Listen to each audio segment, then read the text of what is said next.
Showtime. Showtime.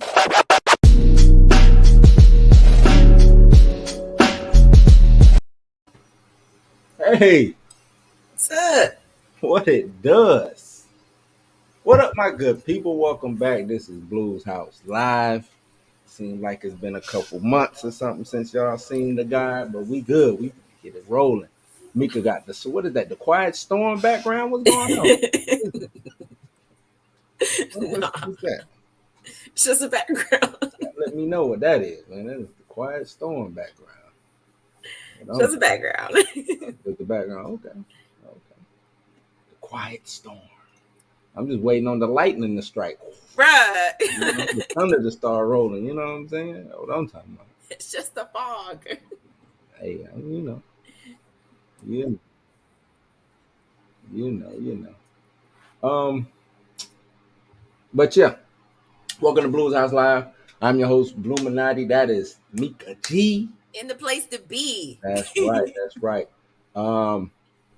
So tell us about your eventful weekend and everything that you've been doing. Okay, so for those of you that do not follow me on Instagram at that's so Mika G, just saying, You should. you should, because things are popping this weekend or this past Mhm. weekend. Made my way down to Orlando, Florida to Halloween Horror Nights, Universal Studios Orlando, and had a time. Mm, Had a time. you had a Okay, time. had a time. I went with someone who it was their first year going, who doesn't do horror movies, and Mm-hmm. we had a time. Okay. So that was Friday night. Saturday morning, got up, drove down to Tampa, filmed a skit, and Mm-hmm. also filmed an interview as well too. Oh, So when we gonna see the interview though? That's what I'm talking about. I'm waiting for him to send me that. It wasn't necessarily. It wasn't more so. It was an interview, but it was going to be more. He's turning it into how Dave Chappelle did Charlie Murphy's stories, like with Prince, and Okay. except mine are gonna be my stories are gonna be like the most embarrassing date that I've ever been on, Mm. or the things like that. So that's what we're gonna be. That's what we're gonna start. We're gonna start doing that. So I'll probably be down in Florida a lot more to Okay. record those. So Yeah. I did the first one, and then I also did my part for the skit. All right. Now don't turn Hollywood. Nah, never Don't that. turn Hollywood on. Never that. I'm glad you're out here getting it like that, man. That's good. That's real dope, damn. But what about you? Like, Man, I've been chilling, man. I'm trying to rest up. You know what I'm saying? I'm coming off plays. I got another play December 3rd, I think it is. mm-mm. Um, so I'm just trying to rest up, man. I'm trying to get this YouTube thing popping, and actually post more consistently. So, and just really bring like news and stuff like that, and become an actual YouTuber instead of just like part time. You know what I'm saying? Like, so that's really my goal and my plan. And I'm giving myself, I'm like, okay, by the end of the year, I want this, you know what I'm saying, XYZ to be done. So that's within these next 2 months, that's what I want, you know what I'm saying, to have happen. Um, and I want to do some actual interviews with, you know what I'm saying, different. And I might interview you, Mika, you know what I'm saying, you an up and coming superstar, you know what I'm saying. Stop. So that's what I want to do, man. I want to be like, uh, what it would be like an entertainment mogul. You know what I'm talking about? Like hmm some to that nature. I mean, you let me know. I got access. I got actors that follow me on Instagram. I mean, they're all on Tubi. So I Ain't mean, nothing but wrong. they're still Hey, look, actors. man. you know, Yeah, I'm on Tubi as well, so you know what I'm saying. Like just saying, we it's can hook it's this up. Like I know it's some no shame people. in that. I know Nothing wrong people. with being on Tubi. Tubi is the place to go, man. That's if you want to see some good actors and actresses, some decent films. I advise people to hop on Tubi, man, and make things happen that way. Except It's for right. like movies like PPP loan. I mean, everything ain't everything. You know what I'm saying? Oh, this shit ain't working. But yeah, everything. But it's you got to dig through some stuff. I will say that you do have to dig through um, some stuff. But nah, Tubi. I like Tubi. It's a good, especially if you're an independent filmmaker or creator or whatnot. It's a good place to start and get your stuff out there. You know what I'm saying? Mm-hmm. Because Agreed. we're living in this digital streaming world. You know what I'm saying? So go out and make it. Go out and make it. So you ready to hop into these topics? Quick news. Let's go. Let's go. Let's go. Let's hop into these topics, man. Let's start with what do I want to start with? We can start with um let's start with this. Let's start Big Willie style, man. Big Willard, the homie. You supposed to have like the music This playing. guy right here, Big Willie style, man. He's Na-na-na-na-na-na. yeah, Big Willie style. Seems like Big Will. I'm calling him Big Will. Let me chill on. Whoa. You mean Will pause. Seems like Will Smith is is out here moving and shaking, regardless of what people may or may not think about him and how they feel or whatever. He don't care. He just recently had a sit down with Rihanna, Dave Chappelle, Tyler Perry, um, and he showed his emancipation screening. And this is coming from Variety. Uh, Will Smith's comeback got a boost from the likes of Rihanna and Dave Chappelle, who were just two of several high-profile guests in attendance at a recent screening of Emancipation. The Antoine Fuqua directed slavery drama marks Smith's first movie release since the 2022 Oscars, where he slapped presenter Chris Rock. Was that 2022? Yeah, that was Yeah. 2022. Yeah, That was yeah. I'm wilding. I'm ahead of time right now. Oh God. Uh, but the photo posted on Instagram, Smith is seen attending the Emancipation screening alongside Rihanna, Chappelle, Kenya Burris, and ASAP Rocky, among others. Smith wrote in the caption, "Epic night. Thanks for coming to see Emancipation. Hope y'all enjoy it." They are saying that it's truly powerful and moving. I think that was Tyler Perry who said that. Um, yeah, he says, "I'm still haunted by Emancipation." He That's what he wrote on his Instagram story. He said it's truly powerful, moving, and captivating, and the conversation afterwards with this group was legendary. Thank you, Will Smith, for the preview. And then recently he also went to the Lakers. Went I don't know why he was there. They 0-3.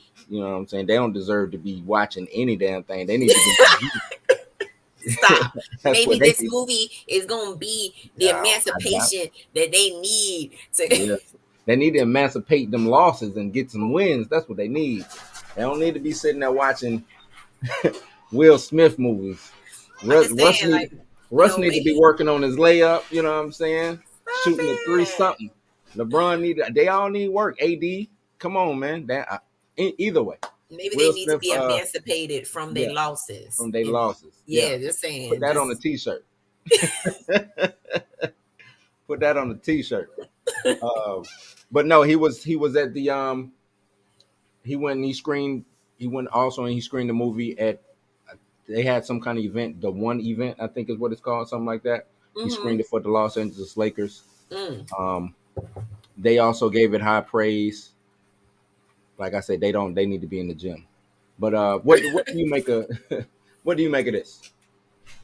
Okay. I mean, of course they're gonna be like, oh, give it high praise because they're all friends of Will Smith, right?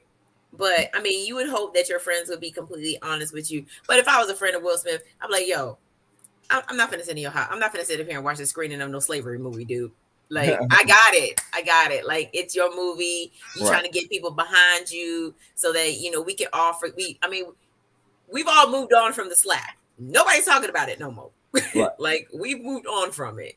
So at this point, like, it's almost like, hey, let me get some of these heavy hitters to back me up so Mm-hmm. that people will be interested in this movie. Oh, Tyler Perry said it was an awesome movie. Oh, Rihanna said it was a good movie. Oh, LeBron James said it's a good movie. You Right, just right. trying to get you just trying to get butts and seats. Got to get that hype machine going. Get the train back rocking. Right, and that's what this is given. This is given. I need my powerful friends to back me up so I can put butts in seats.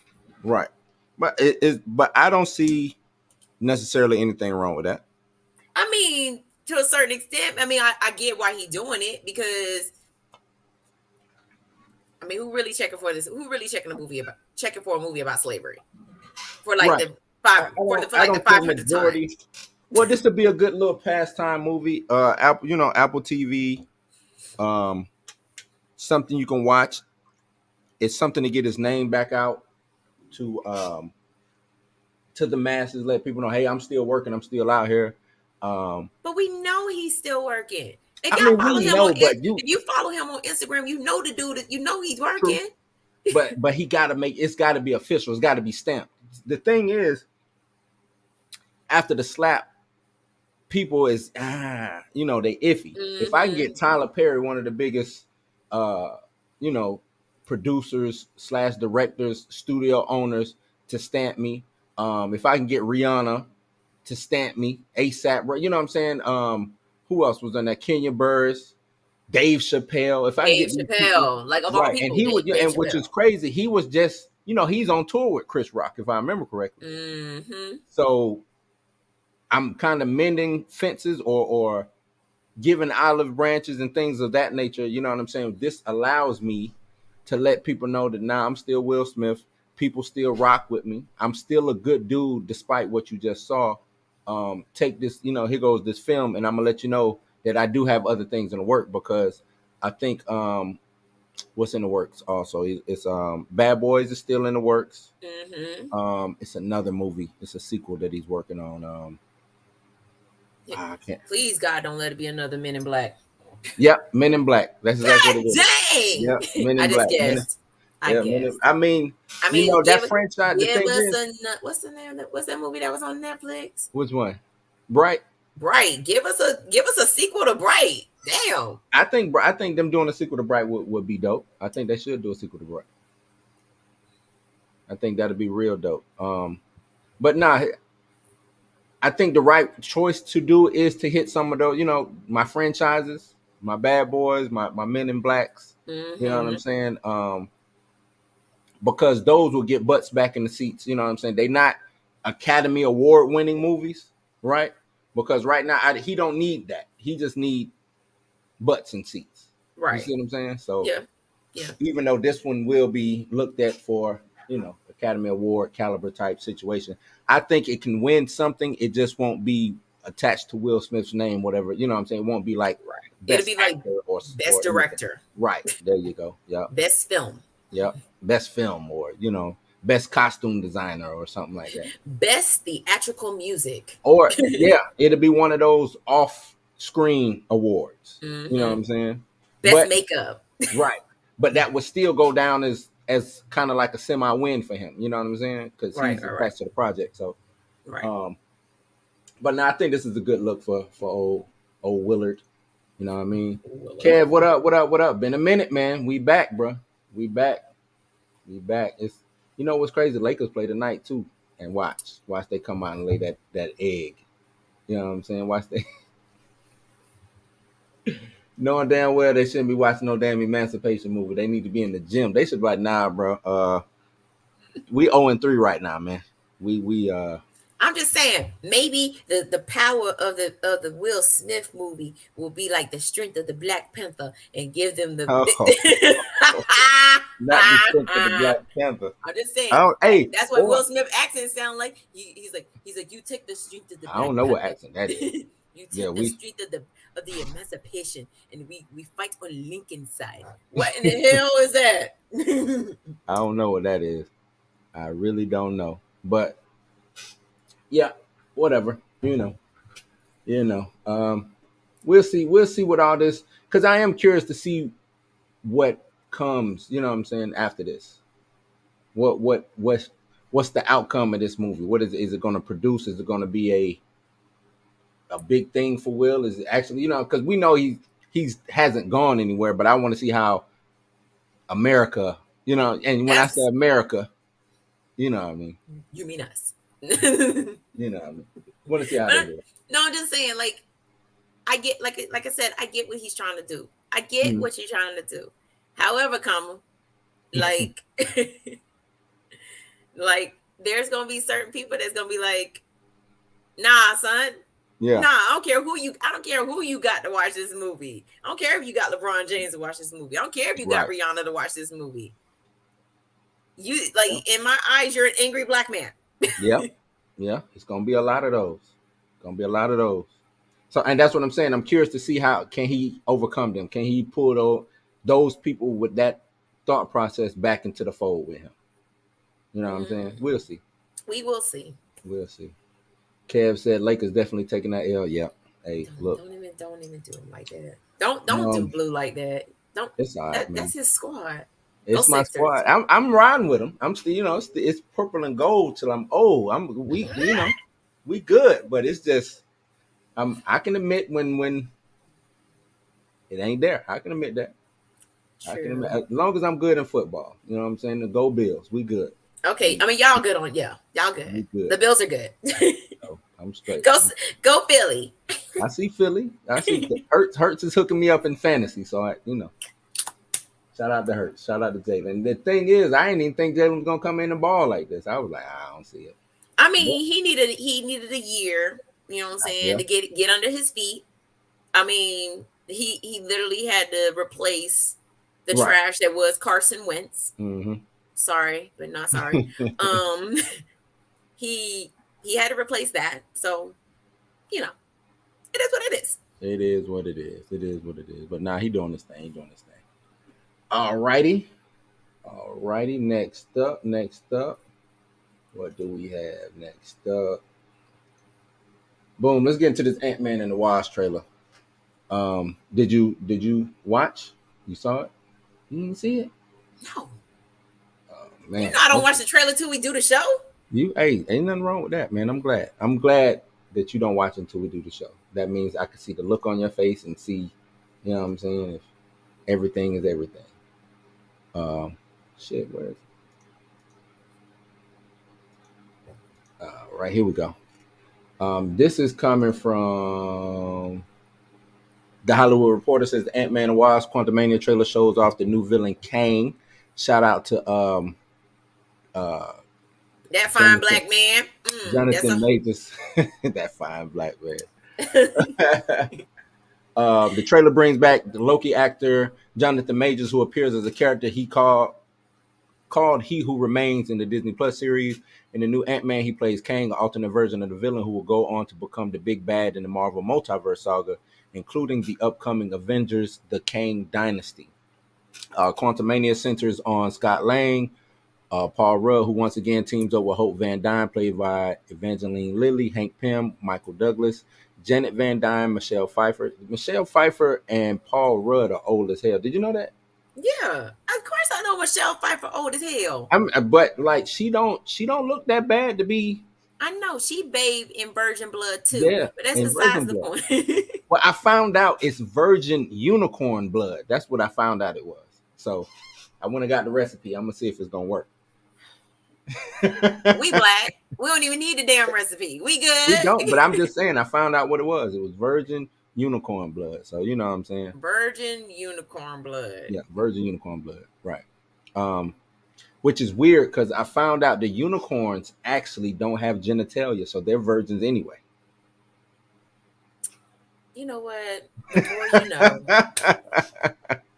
Marvel newcomer Catherine Newton plays Scott's daughter Cassie, who was aged up following the 5-year time jump that took place in the Avengers. And where's the trailer? Here we go. Let's roll. Oh, that's on Let's my bad. roll that footage. My bad. Let's get to it. You know what? I messed that up. Let me back out. Yeah, I was gonna say, don't. Let me back out. Try it one more time.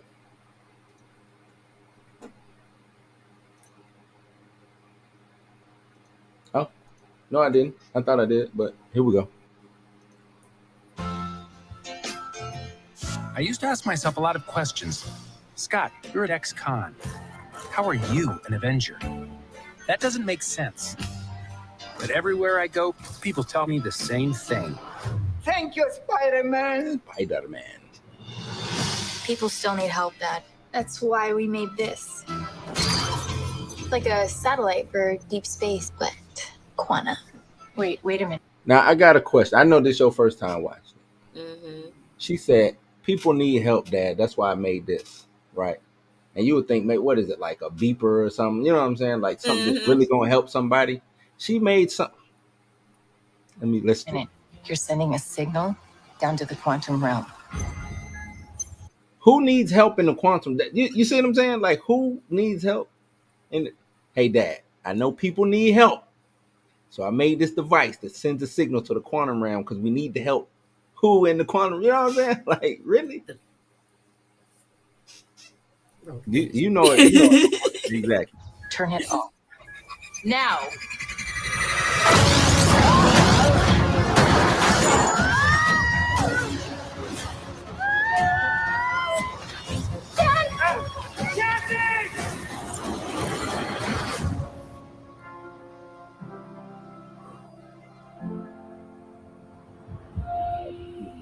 We're back there. Where are we? When are you gonna come down? When are you going to land? So I guess it is people in the quantum realm, right? That need help. That need help. I guess. But I'm still not wrong because it ain't like she knew. Right. I stayed on the farm. I should have listened to my own mind. It's a secret universe beneath ours. What are you so afraid of? There's something I never told you. This place. It isn't what you think.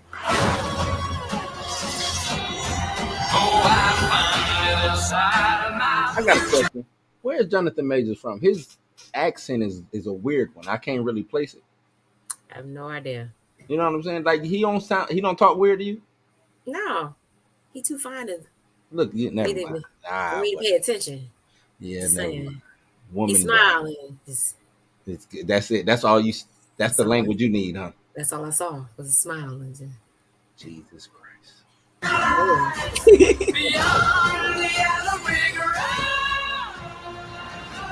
Not Bill To Murray. get you home. Yep. And give you more time. If you help me.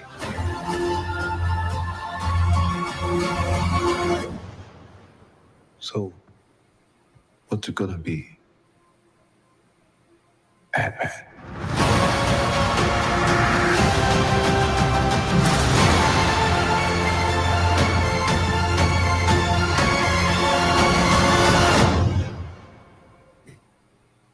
Mm-hmm.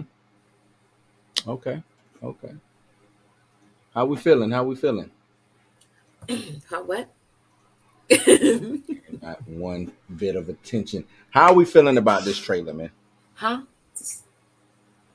All I saw was a fine black man. I think. Okay, well, expound, please. I don't even know who he playing. I don't know what character he playing. I don't know about that. Well, I know about Ant-Man. Obviously, I know about Ant-Man. But have you've watched both of these? Mm-hmm. I seen Ant-Man and the Man and Wasp. I've seen those movies. I think I ain't know Paul Rudd was a stupid old.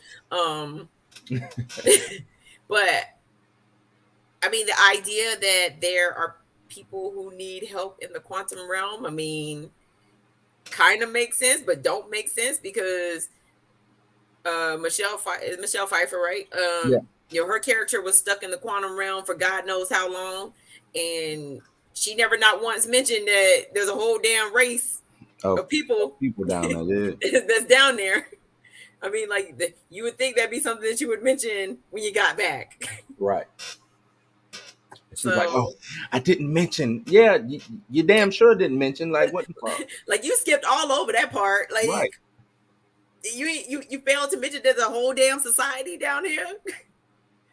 But the fact, I mean, for the daughter to be like, hey, I know we need to help people, but I'm reaching down to the quantum realm. Like maybe she had the conversation with her grandmother and was like, and her grandma was like, yeah, there's some people down there that need help. And then she was like, and then she like created this device, and grandma was like, oh, wait a minute now. Wait, I didn't tell you who. Right. You done fucked up. I think the movie's gonna be good. I like it's Kang. He's gonna be playing the big bad going forward for the multiverse side of the MCU. I don't know if that's gonna encompass everything, but he's playing the big bad. I do like Jonathan Majors as a choice and as an actor. I think dude is on the come up, and he deserves all the accolades, even the accolades that you give him. He deserves the accolades. He got me back in the gym a little. You know what I'm saying? I had to got me back in the gym. I was shit. Hold on, man. Something ain't. You know what I mean? But no. So going into the quantum realm. I don't even know where to really begin with this because it's kind of like what Kobe said. I don't know if you saw what he wrote in the in the thread, but these Ant-Man movies are always like a bridge, you know what I'm saying, to open up something else. Mm-hmm. Every Ant-Man movie kind of like opened something else up for the or had some kind of real effect on the MCU going forward in general. And so I guess this will open it up and show the bigger plan. You know what I mean? Of what's going on. Right. So that Killmonger can come in and be the next Black Panther. You know, I put out like a listing of a new co-host who doesn't like Killmonger. I'm just waiting. Nah, it ain't even Killmonger. It's Michael B. Jordan. I'm just saying that's who it is. I don't even care about Killmonger. It's just Michael B. Jordan. Period. But if we get in the new black man, guess who just someone just slid to number 2. Oh man, give me Kang. Just give me Kang. You funny. Open up the multiverse so Killmonger can come in and be the next Black Panther. You are funny. So we can continue to get Black Panther movies. Yeah. Are you looking forward to this? To this movie? Yeah. Yeah. Not really. Not really? Even with a fine black man in it? Man, I could wait for this. When it's at Disney Plus, let me know. They're trying to hold off. I think they're gonna hold off as long as possible from putting it on Disney Plus. Shoot, if they follow the same track record that Paramount doing, Paramount Plus, like, hey y'all, we gonna leave the movie in the theaters for 45 days. You gonna get it on day 46. Mm. So that's why we still ain't got Smile on Paramount Plus yet. I mean, what's coming? I just went to see Barbarian, and then this week it's on fucking HBO. Yeah, HBO Max. See, I waste my damn money. Exactly. I done learned my lesson. I learned my lesson real quick. I was like, yo, I'm gonna go and pay to go. I forgot what movie I went to go pay to see. Mm-hmm. And kid you not, the very next I paid for it on demand. I paid $20 for it. And kid you not, the very next week that mug was free on Paramount Plus. And I was like, okay. It was Black Phone. Black Phone. It was Black Phone. I cussed. She said I cussed. That's wild, man. Like most of these movies that don't do well at the box office, they hitting these streaming services. It's Paramount Plus, HBO Max, all that. Like, that's 2 weeks. They did shorten the period of it being in the theaters. So no matter how good it is, well, I won't say no matter Paramount Plus how good it is, but the window has been shortened to 90 days now. So the theatrical run will only be 90 days. So after those 90 days, if they feel like it made enough money, they're putting it right on the streaming service. That's exactly why we haven't gotten Top Gun on Paramount Plus yet. Yep, because it's making too much money. Mm-hmm. But the thing is, Barbarian did good. Smile, I think they said did good. You can pre-order it now, but Uh I'll be damned. I'll wait for it to slide on in November when it slides on Paramount Plus. huh. I'm gonna be eating my turkey and watching Smile at the same time. Well, me too. I guess that would be a good Thanksgiving movie. You know what I Yeah, mean? especially if So you live in my household, because that's all we do. that's all y'all do That's all we do. We sit around and watch horror movies all the time. horror, My sister-in-law hate us, but you know what? She'll get over huh? it. Grow up. So my bad, doing something real quick. But are But yeah, you looking forward to this? I know you are. You I mean, probably more than me. I It am, because opens I up want the to see MCU. if Marvel's gonna right the wrongs, or right, I shouldn't say the wrongs, right the ship back. So it's not necessarily for the story. I think Ant-Man and Wasp is gonna be good. I just want to see, does Marvel still care about the fans? Because coming off of She-Hulk, that let me know that y'all don't care about the fans. You see Mm-mm. what I'm saying? No. Like, if you coming in saying we made this movie to troll fans, that's a big turnoff. That's like, who makes a movie or show or something to tell the fans that y'all trash? You know what I'm saying? Like, what business model is that? Is that Let me show you how we don't listen to y'all. right? Like, what? That to me makes no sense, man. That's wild. Kobe's in the chat. Kobe says, I can't wait for this one. This movie will be the pace setter for phase 5 and phase 6. See that, and that's what I'm saying. Like, this, I'm waiting to see if this is um gonna, like you said, set the pace, set the tone for what's going on. And when it comes to MCU and other properties that Marvel is doing going forward. Because I don't know if Disney is looking. I think Kevin Feige is fatigued. He should be Kevin Fatigue is his name. Mm, not Uh, fatigue. yeah, Mm. I don't want to say it's time for him to go, but he might need to, what I'm saying, take a vacation. You know what I'm saying, and just chill out for a minute and get his mind right, so he can, because he been going. You got to think, he been what, 2009 when he started. So Yeah. from '09 to now, he's been full steam ahead. Then developing the TV side of things. You know what I'm saying? So he might just need a break. You know what I'm saying? He might need a break.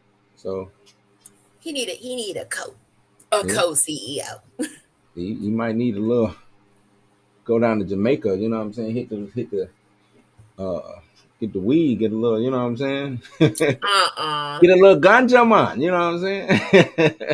Kobe said it's Stop. actually insanely clever marketing. What you mean? What's clever marketing? Kang is always gonna be dope. Yes, he is. Um, I think it's dope because you have, coming off of Black Panther: Wakanda Forever, and then you're gonna be rolling into this. I think you're gonna have two critically acclaimed, probably, and we're gonna get into something else in a minute when I say critics and audience. So I think the critics and the audience is gonna like both of these movies. You know what I'm saying? So you'll probably have two hits back to back, and now from here, it's, what are you gonna do? You know what I'm saying? Mm-hmm. What exactly are you gonna do? So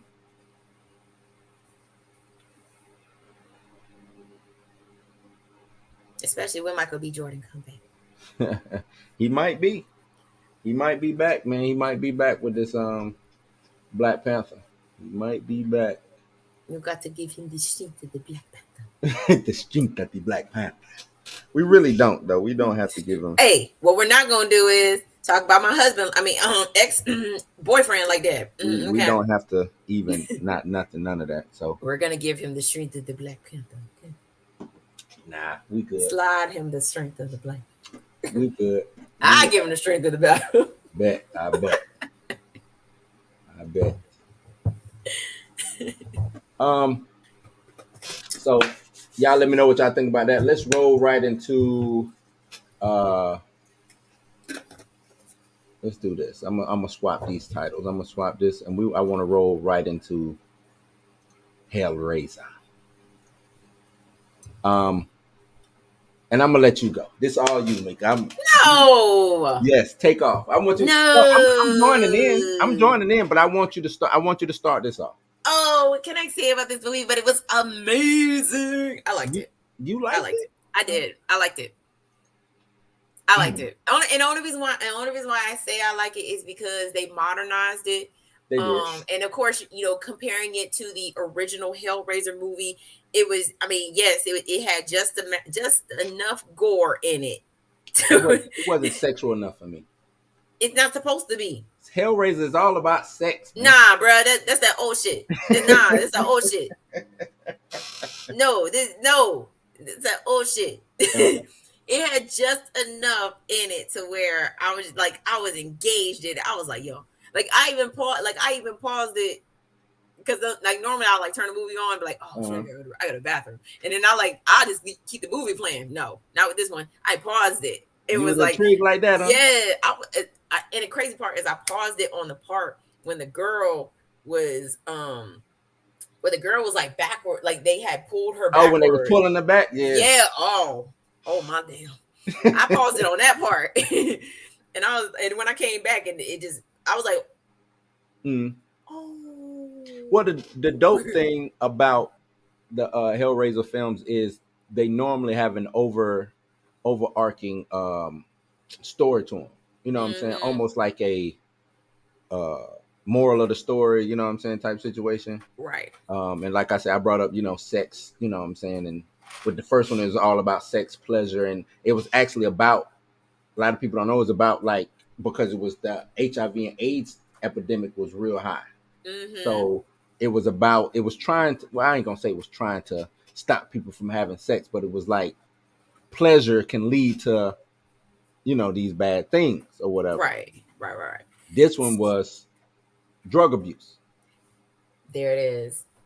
Yes. You know what I'm saying? Yes. And so I like the fact that they incorporated the box more in this movie. You know what I'm saying? So every time, so the premise of the movie is that it surrounds this I forgot her name, but the female lead character is a drug addict. What was her name? Riley. That's it, Riley. So Riley is a drug addict. So she has friends and family who really care about her, who's looking out for her. She ends up hooking up with this guy who is also a drug addict. I put that in quotations. And they break into this, warehouse and get inside of this, safe to steal this box. Which we all know is the infamous puzzle box. So we already know ain't no good for it to come from none of this. Right. But it's like I said, I like the way they incorporated the box more into this. It changed shape. And every time it stabbed somebody, gone. Yeah. Like my shirt said, dead. So and that's why I like this movie more, because the first one, it didn't incorporate the box. The box was in it, but then it was it wasn't the focal point of the movie. It's become over time, like I said, I love the new Pinhead. I like the way she was I like dope. the way she looked. I was like, yo, she's dope.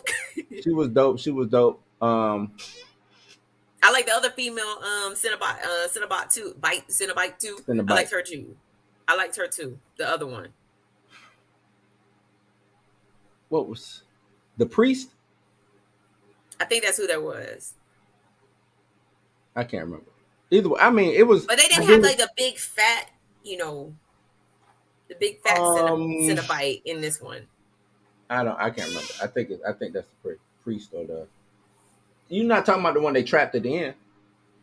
No. She was the one.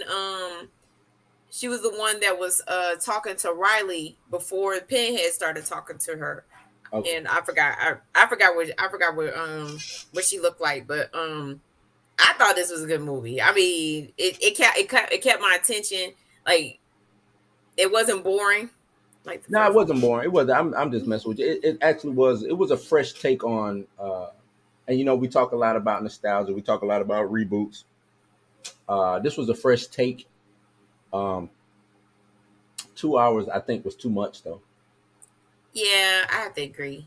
Yeah, I think 2 hours was too much. But you had a lot of people to kill. Yeah, I guess. And okay, so I will say Tell me this. why the old lady was so strong. Like I don't know. she held on to that box, man. Like she was like, "Give me the box," and she was like, all she had was fingertips too. Like she didn't even have a good grip on it. Right. And Roddy, she just couldn't pull it from the old lady. And finally, the box turned and it stabbed or whatever. But I was like, "Damn, old lady, you got death grip on this box." She had the strength of the Black Panther. Okay.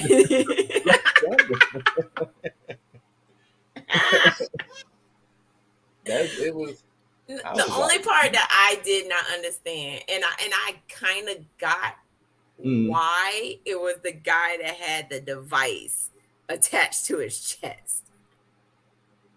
I don't know, because even if you think about that, when Pinhead first showed up to Riley, it did kind of the circle on her chest. Right. I don't know. But he had like an actual Yeah, he had like because remember you were saying it was about sex, and for him he was trying to find the ultimate pleasure, right? And so there was like he was from the old guard. right. So like he was trying to find the ultimate pleasure, and they was like, okay, well we're gonna stick this damn device on your chest. It's gonna keep tightening up every couple of months. Was it? Well, maybe I'm looking at it. Maybe he was religious, because they used to remember he did the prayer at the beginning, and maybe he was a religious zealot type. You know what I'm saying? And that was repent. You know what I'm saying? Like, because back in the day they used to flail themselves, hit themselves with sticks, and do all types of stuff. Maybe that's what that was. I don't know. He was crazy, but that's what I'm saying. Like he, yeah, I didn't understand that part. And then if you're new to Blues House Live, you already know we do spoilers around here. But I also didn't understand. I mean, I didn't understand the ending, because he in the end became a Cenobite. Okay, so from what I understand with Hellraiser, Leviathan, which is that I want to say like the ruler of hell or whatever, he can turn you into a Cenobite. Because that's what the original you know what I'm saying, when Pinhead, I forgot which one it was. I want to say it was 3, where they actually made him human again. So I'm pretty sure it's kind of the opposite. So you can become a Cenobite. All of these, from what I understand, every Cenobite was once human. From Pinhead to the priest to the one that they captured, I think that Asphyx or whatever. Like they were all human at one time. I thought they had represented like the 7 deadly sins, but I don't think that's what it is. You know what I'm saying? Like gluttony, greed, shit, I don't even know the 7. I can't remember. But I thought that they represented, you know what I'm saying, the 7 deadly sins. Wrath, lust. There you go. All of that. All them good things. It's made up anyway, but I forgot the dude who made up the 7 deadly. But either way, so it's kind of like a reward. Oh, okay. So kind of like how it was the priestess. How the priestess was trying to convince Riley to resurrect her brother. And she was like, hell nah. Like, nah, because whatever I ask for, you're gonna twist it. Kind of how like old boy was like, I want the ultimate pleasure, and they put that damn device on his damn chest. On his chest, yeah. And like I said to him, maybe that was pleasure, but it's gonna kill you, bro. Like you always end up short end of the stick, no matter your pleasure. You know what I'm saying? And then in the end, he asked for it to be removed, and they was like, well, if we remove it, you're gonna become one of us. Yep. So, but no, I thought it was a good. I thought it was pretty. Yeah, I thought it was good. I like the new Cenobites that they added. I like the aesthetic change with Pinhead being female. Like I said, sometimes these sex swaps don't really matter. You know what I'm saying? Right. These gender swaps don't matter. Because it was still the same. It was you know what I'm saying? It was still Pinhead. I mean, the voice still was demonic as I don't know. Right, with demonic. Nothing really changed when it came to Pinhead, and like no feeling at all. Zero fucks given. Get you know what I'm saying? Get these chains in your life. My thing was, okay, so now the box now changes different shapes. Mm-hmm. It was, you know, starts as a cube. We see it turn into like a diamond shape. It was a parabola. I think that's the right word. You know what I'm saying? It was plenty with different shapes, man. Right. Why the different shapes? I think it was to oh no, they explained it in the movie. It was written in the book that each one of the shapes represented something. Yeah, it was a different sacrifice. Right. So each one each time it changed, something popped out and it stabbed whoever was holding the device at the time. Because the thing with her, she didn't get stabbed when she first did it. Right. Her brother got stabbed. Right. They was mad. Now you got to give us a sacrifice. You playing with the box. You got to sacrifice something. Right. So and she was like, I can't give you a sacrifice. They was like, then we'll choose one. Right. Oh yeah, Kobe. My bad. I let him in. I let him in the house. Cole, what up, Cole? What's good, fam? What's up, man? Chilling. Just coming back from rehearsal and stuff. Yes, sir. We got a real everybody. We got a real Hollywood guy here. We're not gonna tell you what we're not ready to tell you yet, but he said a real Hollywood guy. Real Hollywood guy. This guy he's made it. Big time, better than the both of us. What's good, y'all? What's good? Yeah, man. Man. Gunshots for him. Yeah, gunshots. Let's rip off a right movie or music or something. Come on down. You know, like no, okay, sorry, forget it. I'm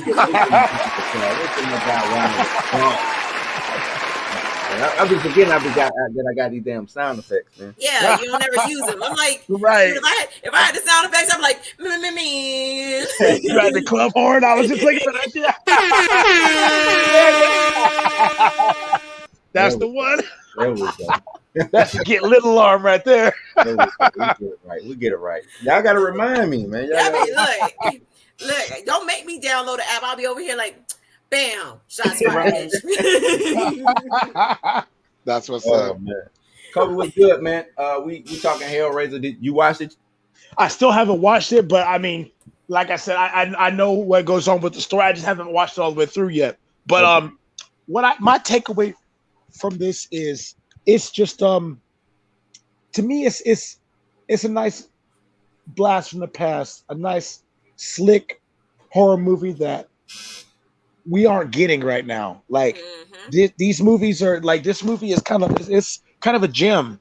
You know what I'm saying? It's not the way horror movies are made right now. You know what I'm saying? We don't get slasher films like we were getting back in the day, and that's exactly what this is. So I like the retroness of that part, you know what I'm saying, to get the nostalgia part of the, you know what I'm saying, the 90s. And that's exactly what this movie feels like. You know what I'm saying? The whole pacing of it feels like 90s. So I enjoy that aspect of it. A big shout out to the actress, you know what I'm saying? She had big shoes to fill. Of course, the haters were always going to say that Doug Bradley's a better Pinhead, but I mean, I can't hate it because they went to the source material for this. You know what I'm saying? The original movie didn't even follow the source material as far as, you know what I'm saying, the lead Cenobite in Pinhead. So I give this all the props in the world. I think this movie is dope. I think this was a good movie to be remade or even reimagined. Just because of how, you know what I'm saying, broad the scope is with this story. Right. You know what I'm saying? Like, this story is dope. It's a very, very, very good story.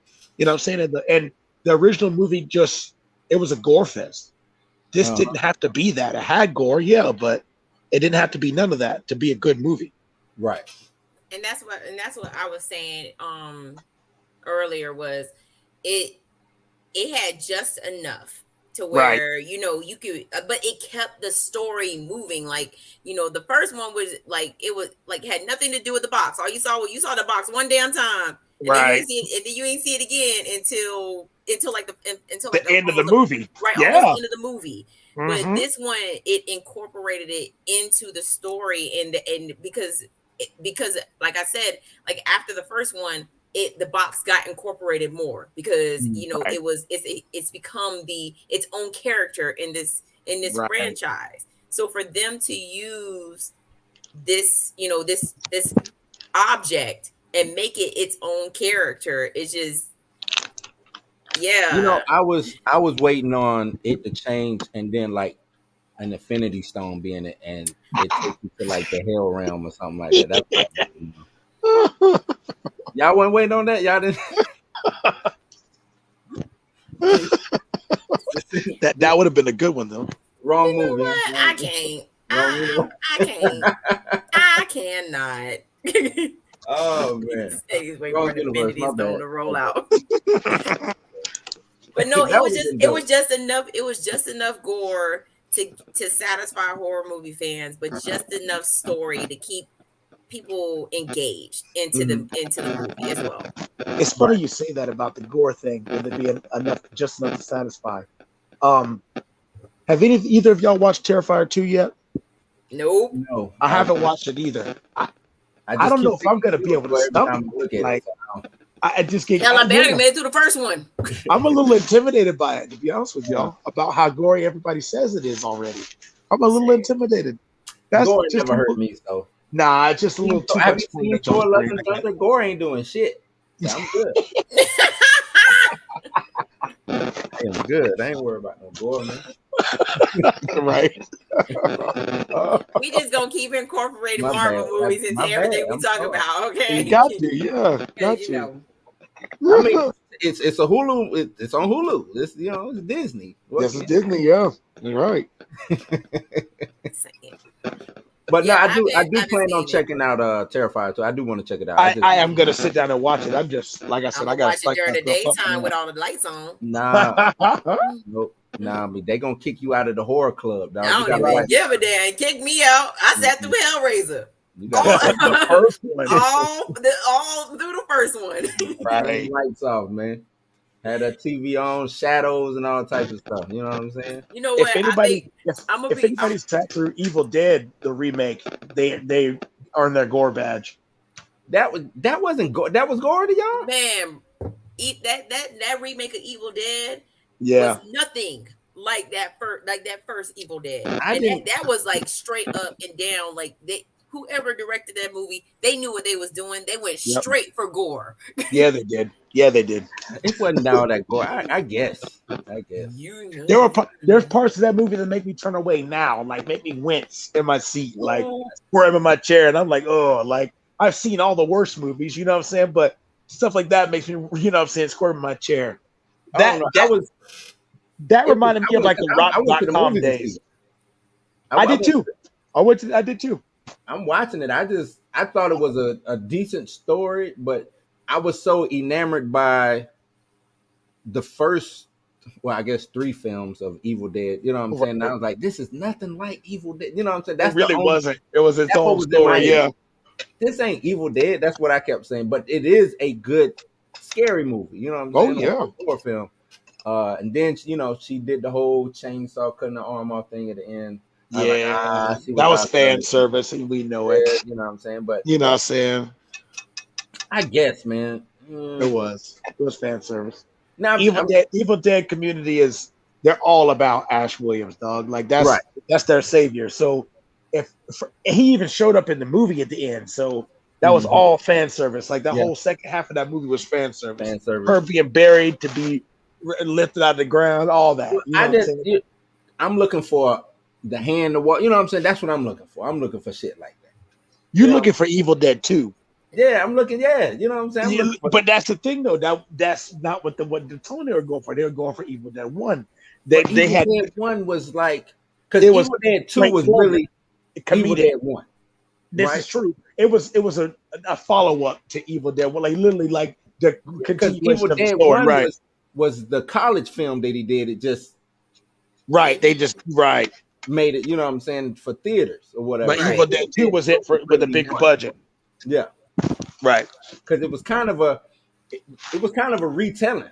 If you It think was. about It was like a recap. Like the whole first half of the movie is a recap of the first one. So, it, but it was dope. And then you get Army of Darkness. Could you even spin the remake into an Army of Darkness situation? no, No, because it doesn't have the comedic element. it's too dark. It's too dark. Yeah, Right. it's too dark. That's But that's what I I'm saying. Could Army of Darkness be serious? Could you No. do a serious Army of No, Darkness?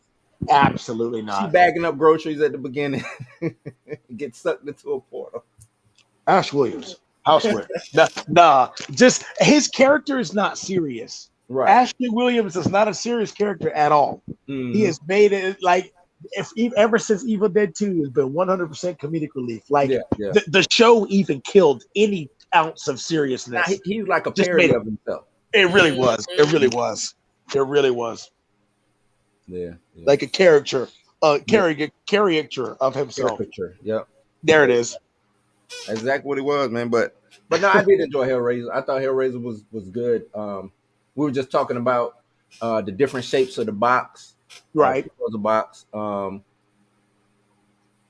it just stabbing every. Oh, I was talking about the old. Maybe you can answer. The old lady had like the strength of The Black Panther. why was she able to hold the box like that, man? Like she only had her fingertips holding the box. And Riley couldn't take it from her, man. Tell me what. She's strong arming that shit. I don't know. Like That was crazy. that was Damn. right. Take the damn box. Give me the box. She was. I would have hit that old lady upside the head, man. Not you would have hit her upside the head. I mean, Don't I'm a do it drug like addict that. already. You know they just gonna blame it on the drugs. Oh, Right. What was she don't on? do that. What pills was those? Them little small ass pills. What was that? They look like muscle relaxer. Oxy. I don't even No know damn oxys. It's Oxy. to make her act like that. No damn. I was damn muscle relaxer. She need to get a harder drug. And then her brother, what are you doing? Wake up. He just disappeared and said, I don't remember where he went. Was he even there? Bitch, yes, he was there. We know he was there. He took like 3. It was Oh man, but yeah, it was pretty good. I enjoyed it, man. I enjoyed it. Are we getting more things like this on Hulu? Well, I think we are because they got a whole catalog of movies to remake. Mm-hmm. You know what I'm saying? We then already got Prey. You know what I'm saying? They already got a lot of catalogs to work with. Burning through Fox stuff. You know what I'm saying? I wouldn't be surprised, y'all. Like some of these movies, like some of these Fox movies, like some of your iconic Fox movies, like Die Hard, stuff like that. These movies are getting remade. Oh no, I can most definitely see a Die Hard remake. On Hulu though. Yeah, on Hulu. Well, on Hulu. You know what? It won't be a movie. It'll be a series. You're right. It sure will. It'll be like a Jack Bauer type series, like a 24 type series. Mm-hmm. Yeah. I don't think that they would want to disrespect Bruce, the original, because Bruce Willis can't act anymore. Mm-hmm. Right. You know what I'm saying? I don't think that they would want to, especially this quick. You know what I mean? So I could see them doing a series, but they would have to take it serious. Like you said, Jack Bauer. All right. Some of the stuff that you see on Amazon, Jack Reacher and right. What's the other one?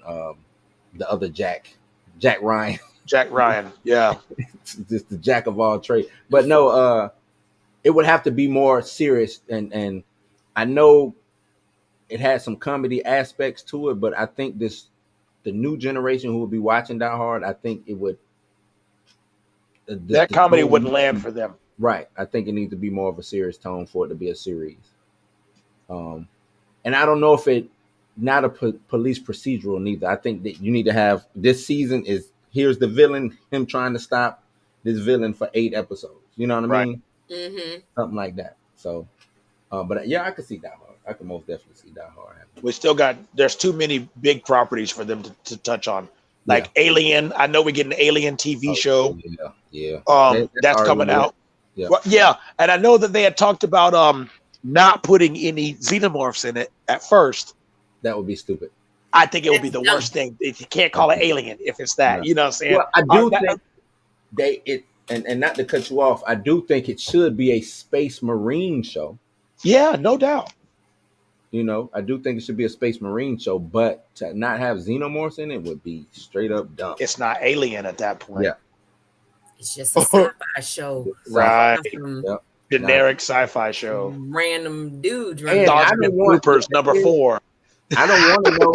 Yeah, I know, right? I don't want to know where because you know they did that with Prometheus and right. Try to give the backstory. Right. Don't give me make it I mean, you can have them like try to uncover, but I want it to be 8 layers deep. You know what I'm saying? Right. Like, nah, we don't know what these wrapped in enigma, all that. Right. We don't know the origin. We trying to find the origin. We don't know where they come from. These people say that they first encountered them or made them, and these other people saying, you know what I'm saying? Like it should be scattered, just crazy ass shit. Date back further than both of them. You know what I'm saying? That's how it should be. Xenomorph should always be a fucking question mark as far as where they came from, what they are. You know what I mean? When you should go in thinking you know it and leave it like confused as fuck. Right. That's how it should be. I see a lot of things, like you said, being put into TV shows. You know what I'm saying? A lot of big name movies, Fox movies that I think about, like your Independence Days, you know, your why am I drawing a blank right now? Shit. I just had it. The other franchise. Who's in it? Oh, I just had it. I'm drawing a total blank right now. I said Alien. We had Alien, Predator. Who did you just say? You just said Independence Day. Independence Day. I thought that's not Fox. I thought that was Paramount. Nah, dog, that's Fox. That's Fox. Yeah. Damn, they messed up. Fox did that shitty ass. They did the first one. Fox still did the first one. All right, they did. Paramount might have did the second one. Yeah. Right. I don't know. They might. Yeah, they need to come too. They need soap and water on that shit. They need to clean. Yeah, that they shit. do. Yes, they do. That's nasty. But while you're thinking about it, let's keep it moving. I want to touch on something real quick. Okay, go ahead. Y'all were chatting about earlier. You're talking about the whole Marvel thing as far as how they're going forward, and like the She-Hulk thing, and how I talked about the marketing thing. Mm-hmm. I want to kind of explain how I feel about that. So I've been kind of watching how Marvel promotes films now. Their formula is pretty wild how it works, and I feel like She-Hulk was a test. That's why they didn't reveal her in a movie. They gave her a TV show.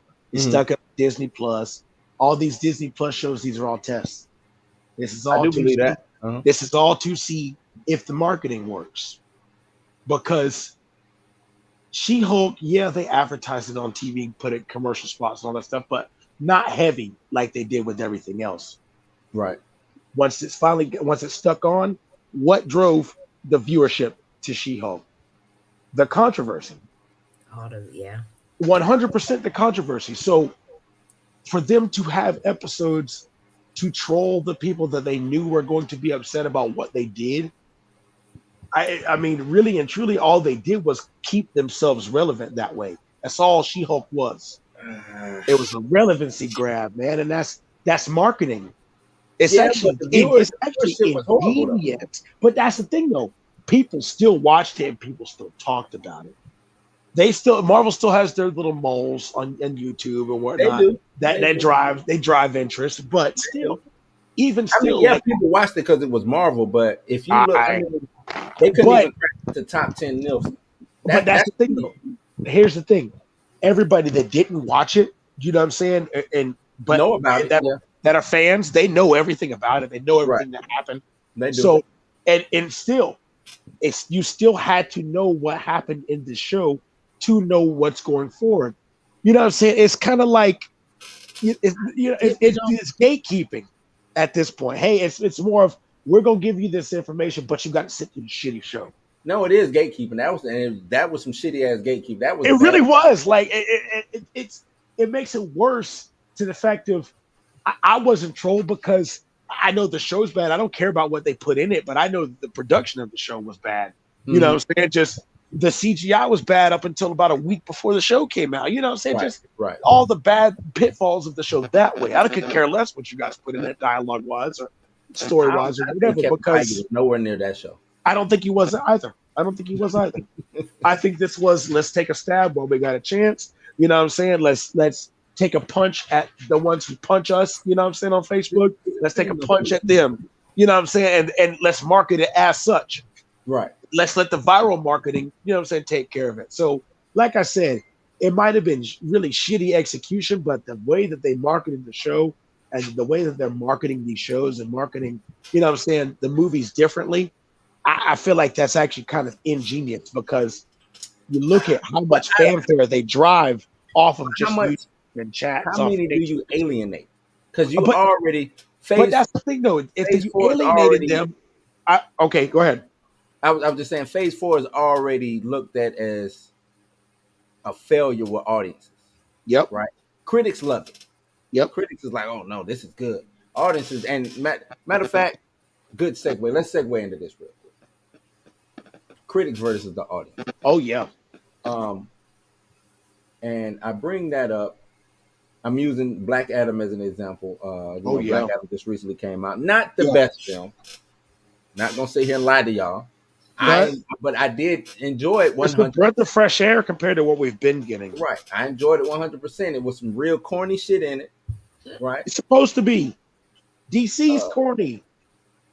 The kid was just fucking unbearable. I don't know if did y'all watch it? I haven't seen it yet, but I'm going either tomorrow or what Friday. streaming service is it going to? This one won't hit streaming for a while. I think this one. I think this is gonna have legs. I think this is gonna have legs. And I'll wait. Yeah, I think this is gonna have But legs. and once it does, it'll be on HBO. Yeah, it'll be HBO Max. I'm just saying, okay. Just let me know when it hits HBO Max, okay? I feel you. I'm using this because we get, ever since, and I think it really came to a head with this film because we go from She-Hulk, critics loving She-Hulk, audiences looking at that shit like that's the worst shit since the end piece of sliced bread. You know what I'm saying? Like, ugh, right, the flat piece. Touching that shit. You know what I'm saying? Then it happens the opposite way with Black Adam. They come down saying, this is the end. This is the first end piece of the sliced bread. We bypass this shit. You know what I'm saying? Like, and the audience is like, nah, man. This is the whole loaf, bro. Right. You know what I'm saying? Why such the big disconnect is I see some people say, no, the critics don't get paid. They're just coming in critiquing the film and how they look at it. But what is the criteria for a critique, I guess, is what I'm asking. Because if I go in and I look at Black Adam, I'm not going in there looking at it for it to be the Mona Lisa of fucking superhero movie. Right. So I'm going to critique it for what it is. It's a superhero film. I'm not expecting this shit to be Shakespearean in dialogue. I'm not, you know what I'm saying? I'm going in, the effects was dope, which I think Black Adam has some of the better special effects we've seen in a superhero film in a long, long, long time. Did The Rock do his job? You know what I'm saying? I'm going to see did all these characters do their job. And for every fucking cringe-worthy moment, they get let me put a little tally for this kid. Matter of fact, let's just cross him out. He don't deserve to be. You know what I'm saying? Like, that's how I'm critiquing the film, right? Right. So then I would come, like 40% to me is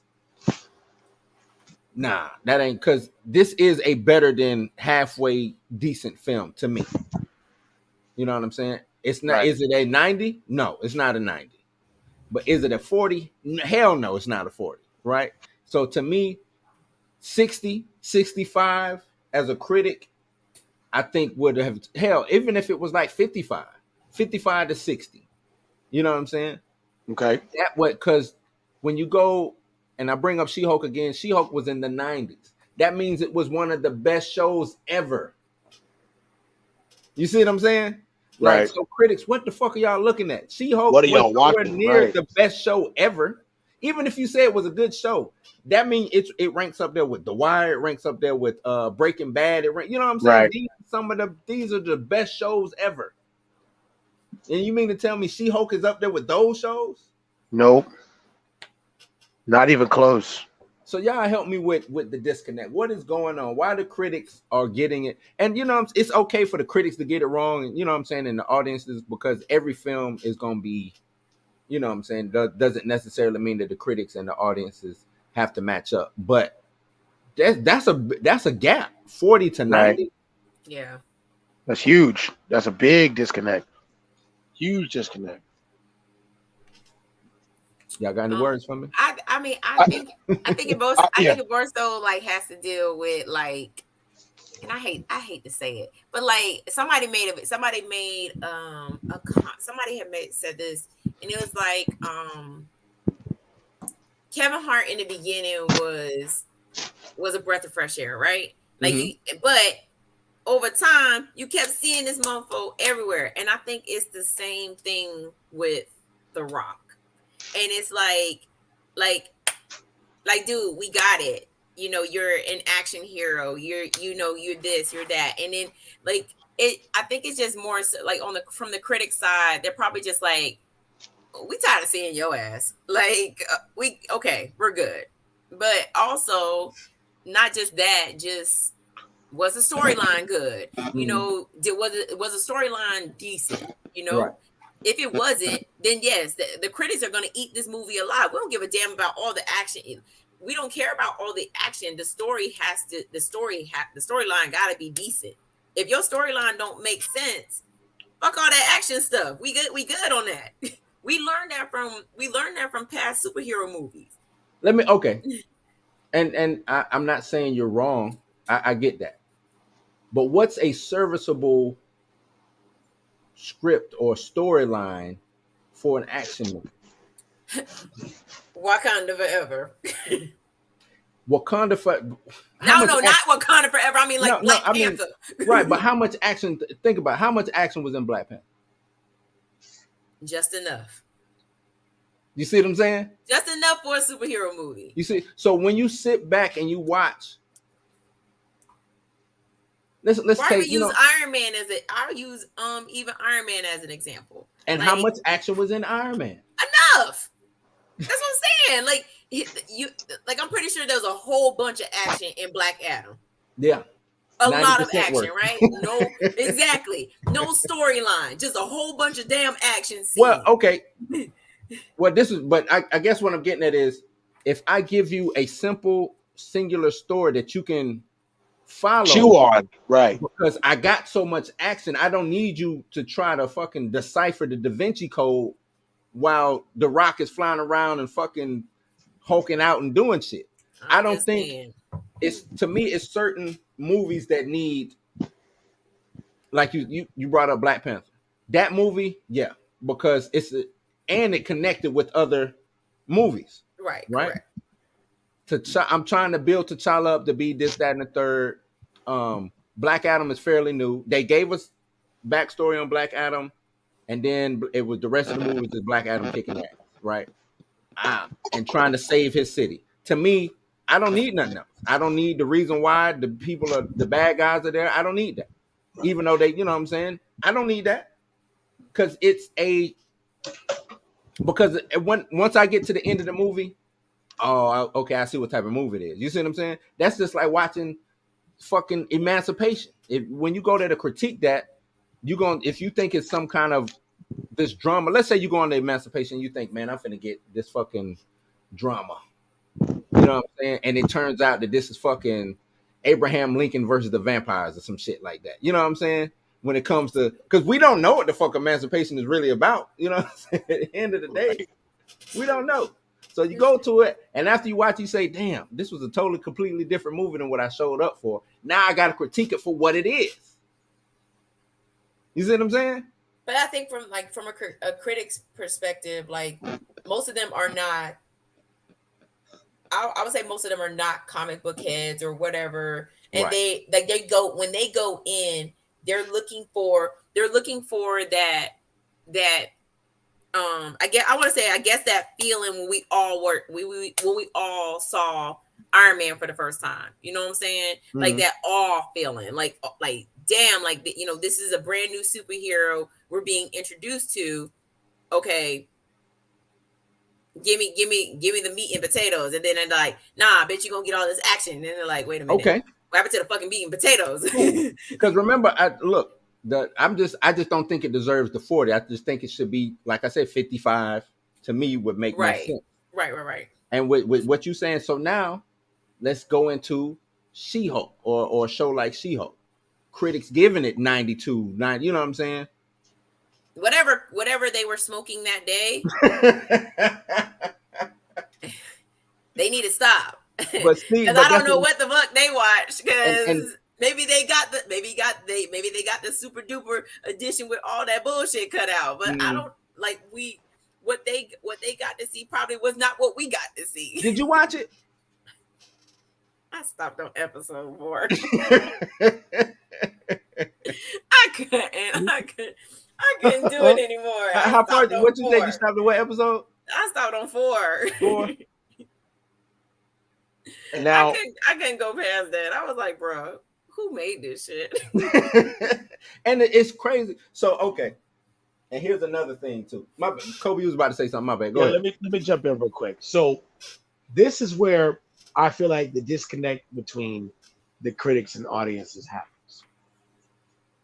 You look at a movie like Black Adam, who knows what it is, isn't trying to be an Oscar-winning movie or isn't trying to win all these awards. It's literally just a popcorn flick. Mm-hmm. And then you got a show like She-Hulk that is, for one, trying to make you feel uncomfortable, male and female. So it plays on your emotions to try to get you invested that way. Mm-hmm. And it, to me, is the opposite of the effect of what I feel when I want to watch a movie or a TV show. Right. So I don't understand how the critics can say that a movie is worse or anything like that. Like, then, you know what I'm saying? The audience score should be the definite score, because they don't make movies for critics, they make movies for the audience. Mm-hmm. Correct. That's where my problem with the whole thing is. Mm-hmm. You know what I'm saying? The audience score is outweighed by the critic score, unless it's, you know what I'm saying, a situation like this and they're using that for marketing. Oh yeah, our audience score is blah, blah, blah.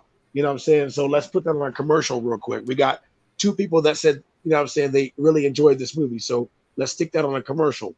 You know, I mean, wouldn't you do that? Of course, that's what you're supposed to do. But like I said, I feel like they're not weighed evenly. No, they're not. Audience score has no weight compared to critic score. I don't even think the critic score should be on there. I don't think so either. We don't care about, at this point, we don't care about what the critics say. Because the critics are going to say what they say. Exactly. We still need to watch the movie and have our own perspective on it. And most of the time most of the time we don't even go based off what these critics say anyway, because they will drag a movie just like they did with this one. They will drag a movie, and then the audience will go and see it, and we go based off the opinions of our fellow people. Right. And that's why I asked about payoffs and biases, you know, because you brought up, oh, well, maybe they just tired of The Rock. If you got a job to do, you shouldn't be tired of seeing any actor. Your job is to critique movies. So I'm pretty sure you're gonna come across Denzel fucking 100 fucking times. Samuel Jackson is in a movie every time you blink your eyes. He might be in a movie. You know what I'm saying? So right. He you works. you can't say, oh, I got rock fatigue, or I got fucking what's the little short comedian you just brought up? Kevin Hart. Kevin Hart. Like they definitely have both fatigue from both of them. I'm just saying. Which I mean, I get it. They human, but you have to, and that's what I mean. You got to critique what it is. Mm-hmm. Every new critique, every critique should be a new critique. Right. I got to treat this like this brand new. You see what I'm saying? Unless you find a sequel or something like that, then you could you can compare it to the original. It's original. You know what I'm saying? Mm-hmm. You can do stuff like that, but to me, they shouldn't be. They can be. They don't have to measure up the same, but they shouldn't be a 40-90 gap. Right. That's a huge gap. That's a fit. That's a 50%. That's an A to a F. Right. It shouldn't be that. Nah, man. Like, I just don't see how that much of a gap exists. Either way, you know what I'm saying? Critics could say, "Oh, no, this is the best movie," and the audience come back and say, "This is trash." You know what I'm saying? Like, how did the audience end up saying this is trash? And another thing too, what happens is, if the audience say something is trash and the critics really love it, or if the media loves this movie, they say, "Oh, it was review bombed." Right. And I this is what I want to ask: what the hell is a review bomb? If everybody's getting on your shit and bombing it and saying it's bad, it's probably bad. And that's how we feel. Review bomb. That sounds like some safe space shit. Right. You know what I mean? That's some playing like straight up. Right. That's we were review bomb. No, your shit was trash. Your bro. shit was garbage. It was word of mouth. Hey man, get on there and write a review. Cause that shit you know what I'm saying? Like, who wouldn't take, if I got a product out and you know what I'm saying? I done showed it to the critics and they all love it, but then the people who actually gonna buy my shit is like, nah, man, I bought your shit trash. And then them shits just start coming back to back to back to back. Right. Nah, my shit might be trash. Like, hold on. You know I might need to rethink my shit here.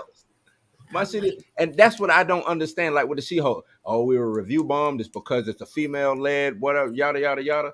And you know what? Two things can be true. It could be because it's a female led, you right? Or it could be because y'all put out some bullshit. It could be both.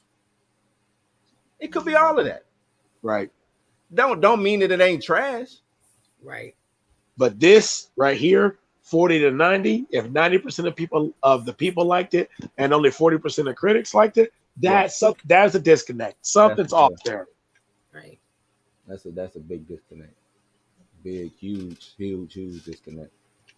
But I don't know, man. I just wanted to ask y'all that because it seemed to be, you know what I'm saying, a lot of people talking about it. The critics not critiquing right. I don't even understand the point of it at this point. Yeah. Like at this point, like Rotten Tomatoes just needs to get rid of the critic score because nobody cares. Like people are gonna go see this movie because number one, it's the fucking Rock. Okay. I mean, and the most number two, electrifying man in Hollywood. Right. That comes with, you know what I'm saying? He is. It really is that. Fuck too. I just want to throw that out. All right, so the next don't you push my opinion to the side. But no, the Rock, he the man. He the man. I'm just saying it's the Rock and it's a superhero movie. Kids love. Right, he appeal to everybody. Movies. Like who don't he appeal to? Right. Who doesn't? He's racially ambiguous. Mm-hmm. Right. True. Mika just said he's fine as fuck. He just looked like an old black Samoan dude to me, but it is what it is. You know what I'm saying? Superhero films. People grew up with The Rock from wrestling to seeing him act in his first fucking trash ass Scorpion King to the shit that he doing now. You know what I'm saying? So we've seen Rock's progression throughout. Yeah. You know what I'm saying? And it just seemed like he's just a genuinely good dude. I ain't seen no scandal. I ain't seen nothing. You know what I'm saying? Rock got mad and slapped fucking Kevin Hart upside the head. You know, none of that shit. He should though. He should. Like we ain't seen none of that. So I think that's coming. I think one day, like that buddy, I think that buddy cop thing is gonna get to get to his head, and he gonna be like. Oh man, but yeah, salute to The Rock, man. Salute to the critics. Yeah, Because I don't want to go and say that the critics don't have a space, but because I do think critics are needed.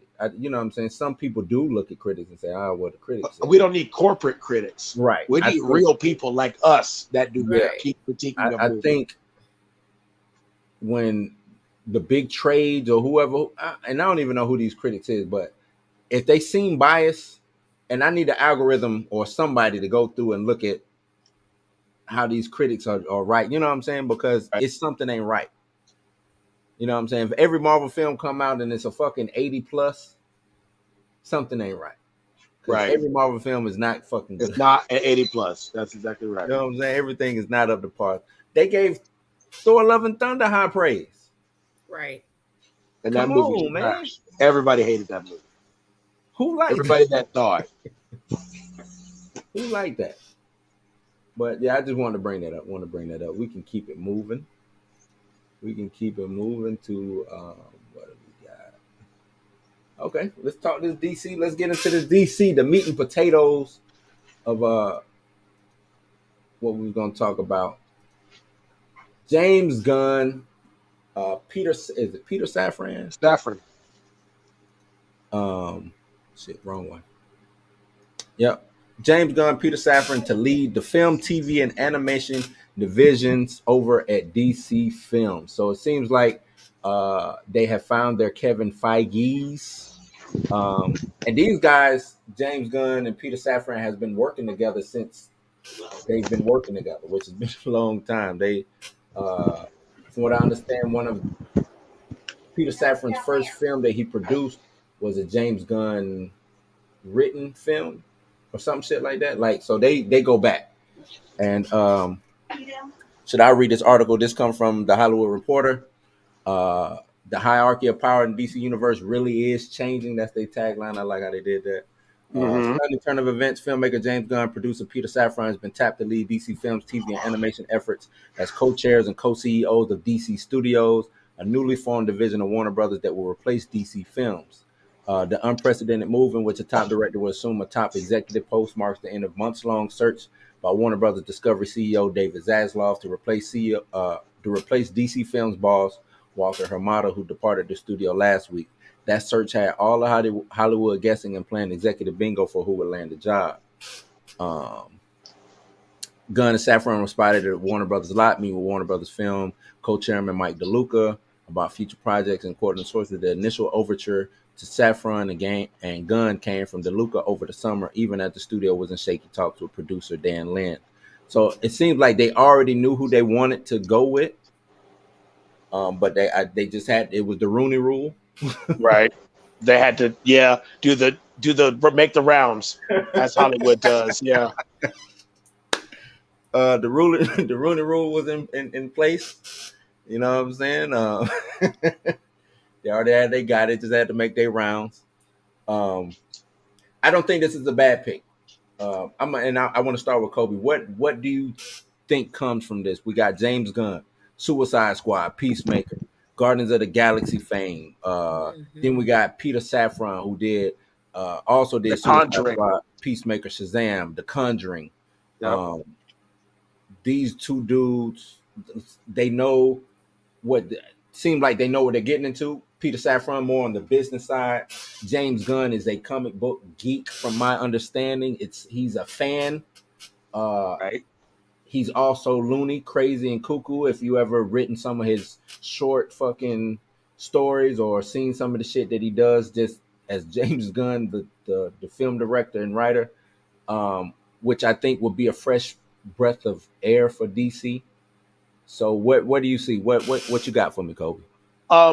I think this definitely pushes the fact that they're not going to cater to the younger audience with these movies, because James Gunn is not that guy, especially with characters like DC characters. Marvel, you can get there with Marvel. DC characters, they're meant to be they're written to be dark. Yep. Yeah. You know what I'm saying? So we're looking at somebody like James Gunn, who, I mean, shit, he's done horror movies, he's done action movies, he's done, you know what I'm saying? He's got a broad scope. Mm-hmm. And like you said, he's wacky, he's wild, he's got a big, huge imagination. I feel like this is genius, the two-pronged approach to this. Yeah. Because we're not getting, how Kevin Feige is now, where he's stretched too thin, he's burnt out, he's this, he's blah. We're not getting that. We're not going to get that at all with this. Yeah, the fatigue. Yeah, we're not going to get that. We're going to get 1-2 punch, you know what I'm saying? Gunn saying, hey, this is going to work, this is going to work, this is going to work, this is going to work. And if it doesn't work like this, you guys can't do it. And Safran saying, if you can't make it work under this amount, you can't do it either. You know what I'm saying? So that two-pronged approach is smart. And they even said that parts of the deal, James Gunn will probably come out and do a movie every now and then. Right. That's huge, because he will be the void to fill the connectivity. Kevin Feige doesn't do that. Right. He produces, yes, but to direct a film, I don't think Kevin Feige's got it to direct a film. Yeah. I don't see that happening at all. I agree. Maybe he should come. Maybe he should have directed She-Hulk. Who knows, man? Anybody could have did that. Right. But long story short, I think this is good. I think James Gunn has proven himself with DC characters. Mm-hmm. Who were Peacemaker fans before the show? Right. Before he had the show and the movie. Who the hell knew who Peacemaker was? No. Right. I don't know if Peacemaker knew who he was. You know what I'm saying? Like, who was peeping for the Suicide Squad, especially after the first movie they got. Right. You know what I'm saying? Right. So that's a solid choice for them. That's a solid pickup. Mm-hmm. Peter Safran is going to be the franchise builder of this.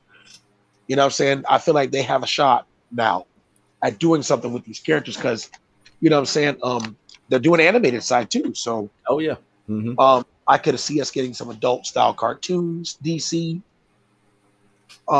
things that people are asking for. Well, before I say, Mika, what you got? I'm gonna let Mika. What you think? No, I was gonna say the same. I was gonna say the same thing Kobe was saying. I was like, from what it seems like, we're gonna get more of what the fans want. Which is, DC is always dark. You know what I'm saying? Like, it's the darker side. So make the ship right. You know what I'm saying? Like right now, because the ship is going down like faster than the Titanic. Like, we just make it right again, so that and give the fans what they want. And it's, to bottom me, line.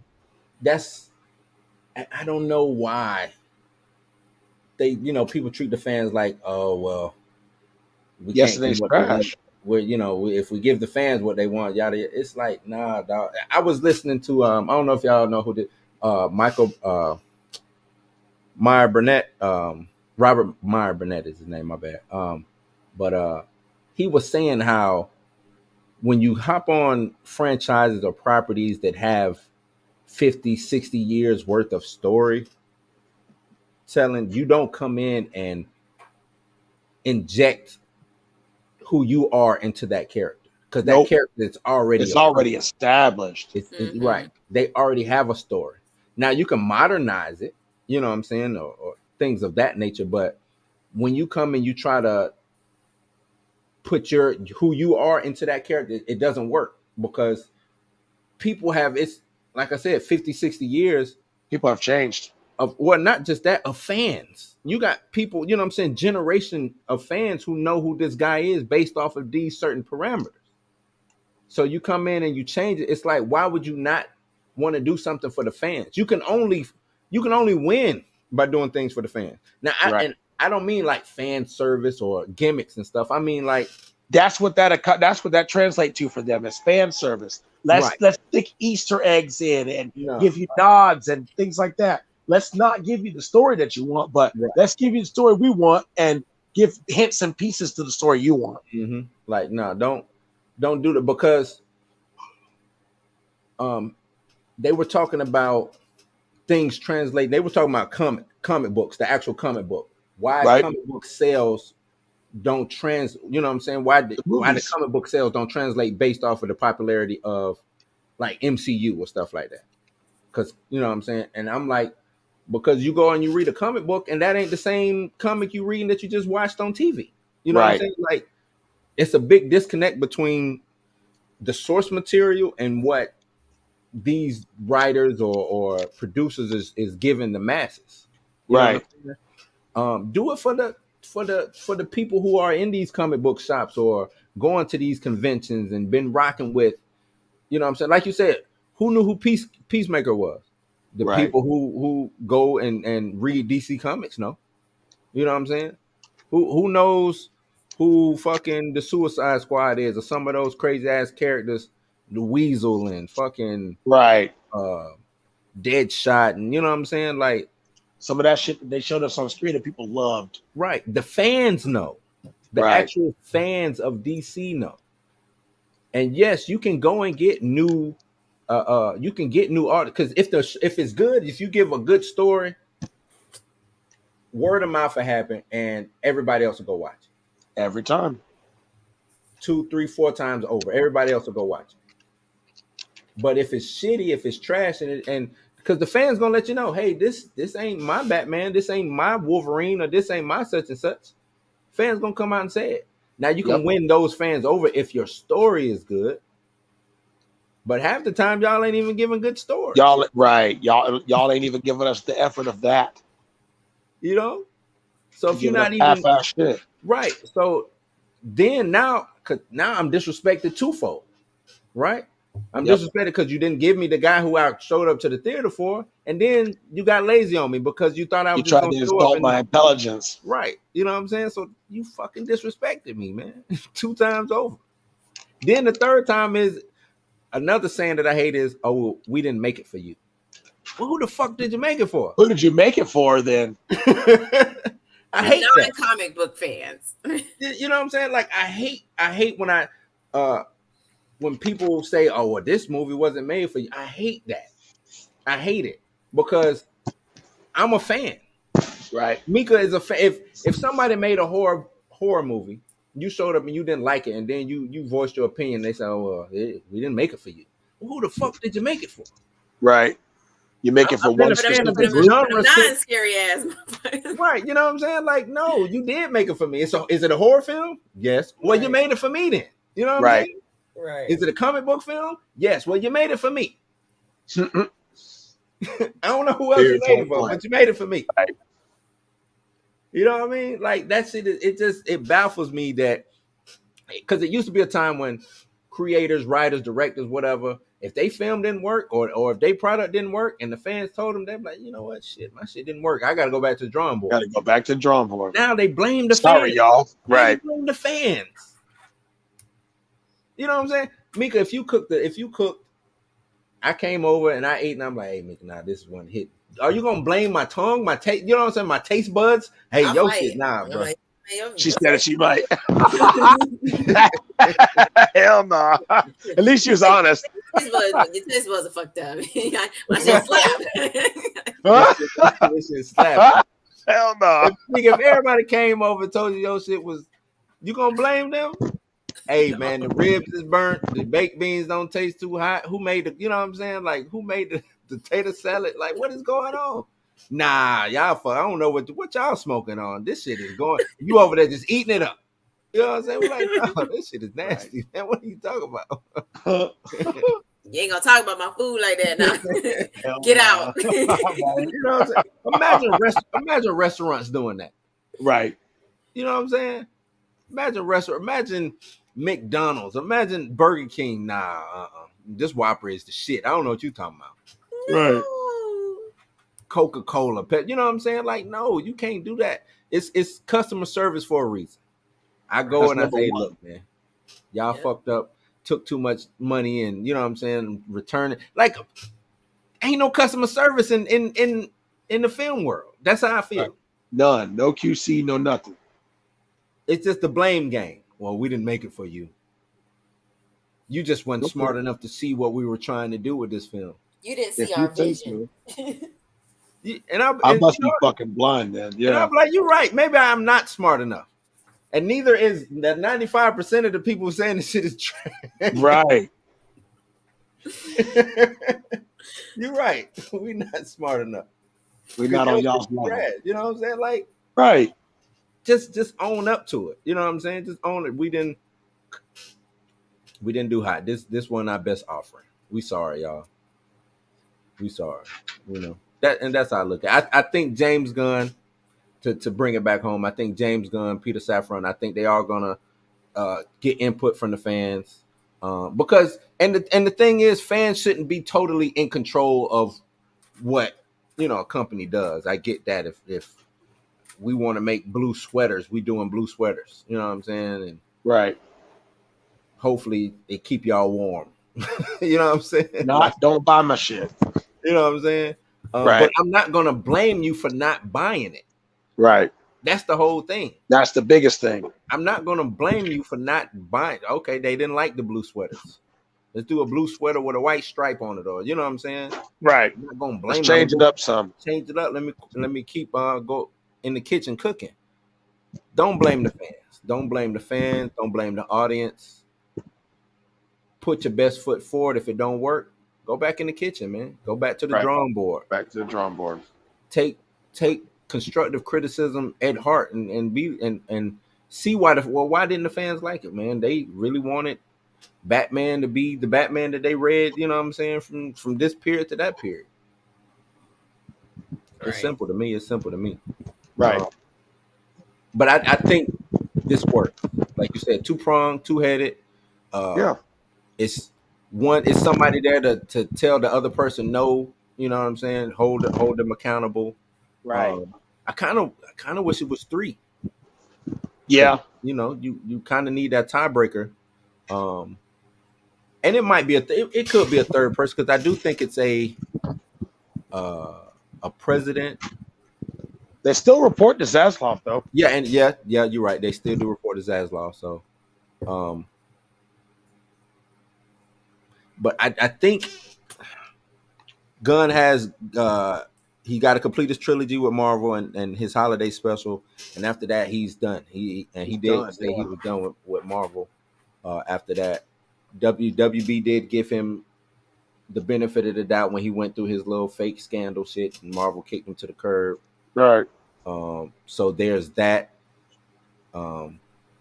James Wan is his homeboy. So it's like that, and that's another thing too. Like the people that they have over there at WB, they are homies.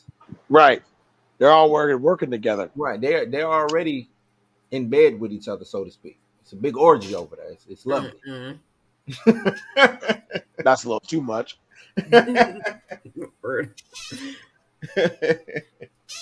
You know what I'm saying? So, to me, this can't go nowhere but up. And speaking of up and away, segue into Henry Cavill coming back. So, I think this was pre-planned with this, because this announcement came damn near the same day. Right. He stated, I think it was yesterday, he put it out, that I'm back as Superman. Says the Man of Steel returns. Henry Cavill posted on social media on Monday that he's back as Superman following his cameo post-credit scenes of Black Adam. He said, I wanted to wait until the weekend was over before posting this because I wanted to give you all a chance to watch Black Adam. Cavill said in the video posted on his Instagram feed, but now that plenty of you have, I wanted to make it official. I am back as Superman. I think this is big going forward because they already had kind of an infrastructure there. And from my understanding, her motto was just trying to dismantle everything going forward. And maybe he thought that was the best thing to do. I don't think it was like malicious in any way. But I do. You think it was malicious? I do, because obviously he had a problem with Zack Snyder. He had a problem with Ray Fisher. Although all their problems became public. And that's where I feel like they started having problems. Mm-hmm. People were finding out, hey, DC's not on the up and up like they were. You know what I'm saying?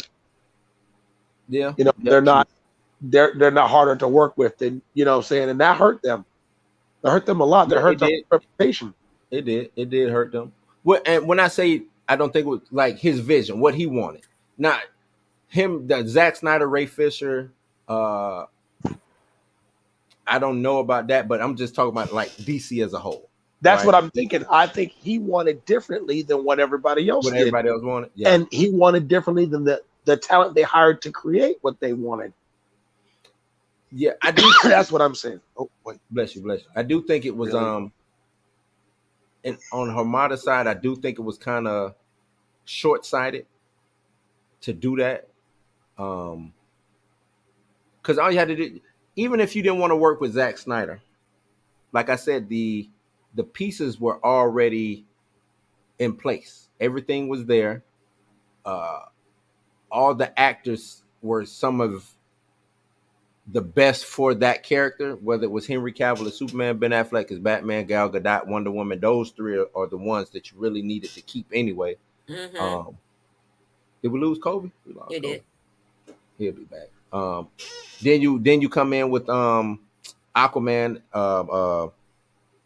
What's his name? I'm drawing a blank all day today. Shit. Jason Momoa. That's right. Jason Momoa. As Aquaman. We ain't even gonna talk about the Flash. We ain't gonna talk about the Flash. But Ray Fisher as Cyborg, I thought was a good choice. Like you had these pieces in place, and you shit on all of them, except for Aquaman and Gal Gadot. You let Gal Gadot come out with a trash ass movie. That's what you did do. Multiple. You should have saved her from that, right? Multiple. So for James Gunn to come back in, we get Superman back, and I think, and from what I'm hearing, there's a rumor that Ben Affleck is also back as Batman. So I think they're trying to put the pieces back together, but not Zack Snyder pieces, which I think is good. I don't think they need Zack Snyder. Right. You don't need. We're gonna remix we're gonna remix the Snyderverse, or we're gonna try to get away from even that term being used, right? Right. Because it's become kind of bad or toxic, associated with trash. But we'll see. We'll see where it goes. Is Kobe not coming back? If he's not coming, because I'm kind of done. You got anything to add to this, Mika, as far as the James Gunn Superman showing up situation? I mean, no.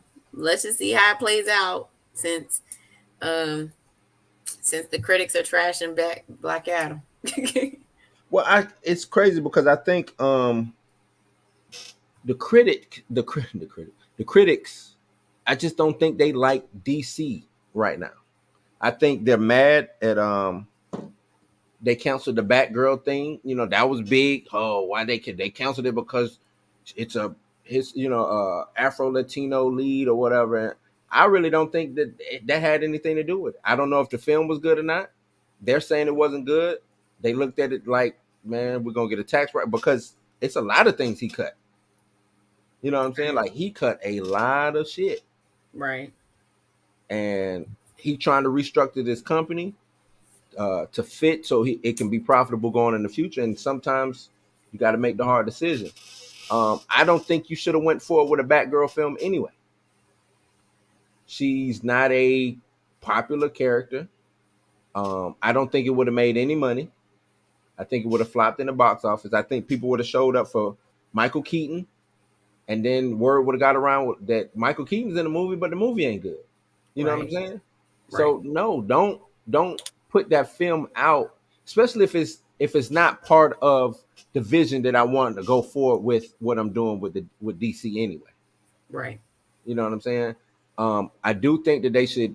I think her name was Leslie Grace, who played Batgirl. I do think they should offer her, tell her that she is Batgirl and the role is yours whenever, you know what I'm saying, you feel like it, or when it's time for you to come, you know what I'm saying, come around. But no, everything it's some hard shit that had to be done when he showed up. Like if that's just like if you buy a used house, sometimes you got to gut that motherfucker. You know what I'm saying? You got to Right. redo the carpets, floor. You know what I'm saying? Floorboards. Put all types of new furniture, all types of shit in there. That's just how it is when hell a used car. You know what I'm saying? When you buying something used, you gotta put your stamp on it to make so now this feel like home. You know what I'm saying? Now this feel like it's mine. Right. And I think that's what Zaslav is doing. So bringing back Cavill, bringing back Ben, getting the band back together so they can go forward and do things. And like I said, competition creates innovation. That's always gonna be my motto. And if it's just one, you see what's going on with Marvel. I think Marvel thinks that they're too big to fail. I think that they don't see anybody in the rear view. You know what I'm saying? Mm-hmm. And this might be putting them on notice. Hey, we about to show up to y'all. You know what I'm saying, to the court, and we bringing our own ball, and we about to ball out. You know what I'm saying? Even though it is enough for both sides to coexist, it's a competition, man. This is a competition. You Right. back, Kobe? Yeah, my bad. Technical difficulty. You good? But yeah, it's a competition. I think Marvel better watch out. Right. They get ready to get snubbed. They gonna get Batman, Superman, Wonder. If they can put a Trinity movie together, if they can do a world's finest with just Batman and Superman, or just a good ass, these Batman is the leading superhero of all. Is the biggest superhero of all time. With Him and Spider-Man Spider, right behind it. Right. and Marvel don't even own Spider-Man as far as the movie rights go. They're at the mercy of Sony. You know what I'm saying? When it comes to things, so yeah, they built up Iron Man, Captain America, and things of that nature. But Spider-Man is where they could put out a Spider-Man. They could put out a Spider-Man movie. People will show up to the movie theater, and it could be a blank screen, and people will still say, "Man, you need to go see that Spider-Man." Right. That's how Spider-Man is, right? True. Batman.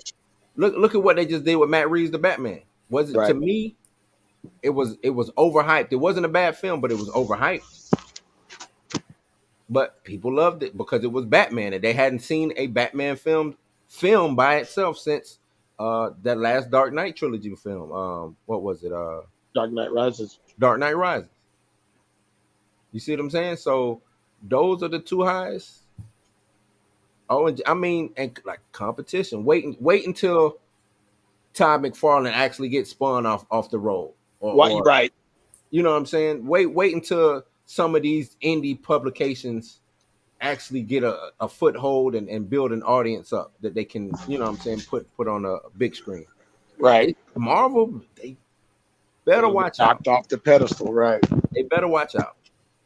Bloodshot wasn't a bad movie with Vin Diesel. That wasn't a bad movie.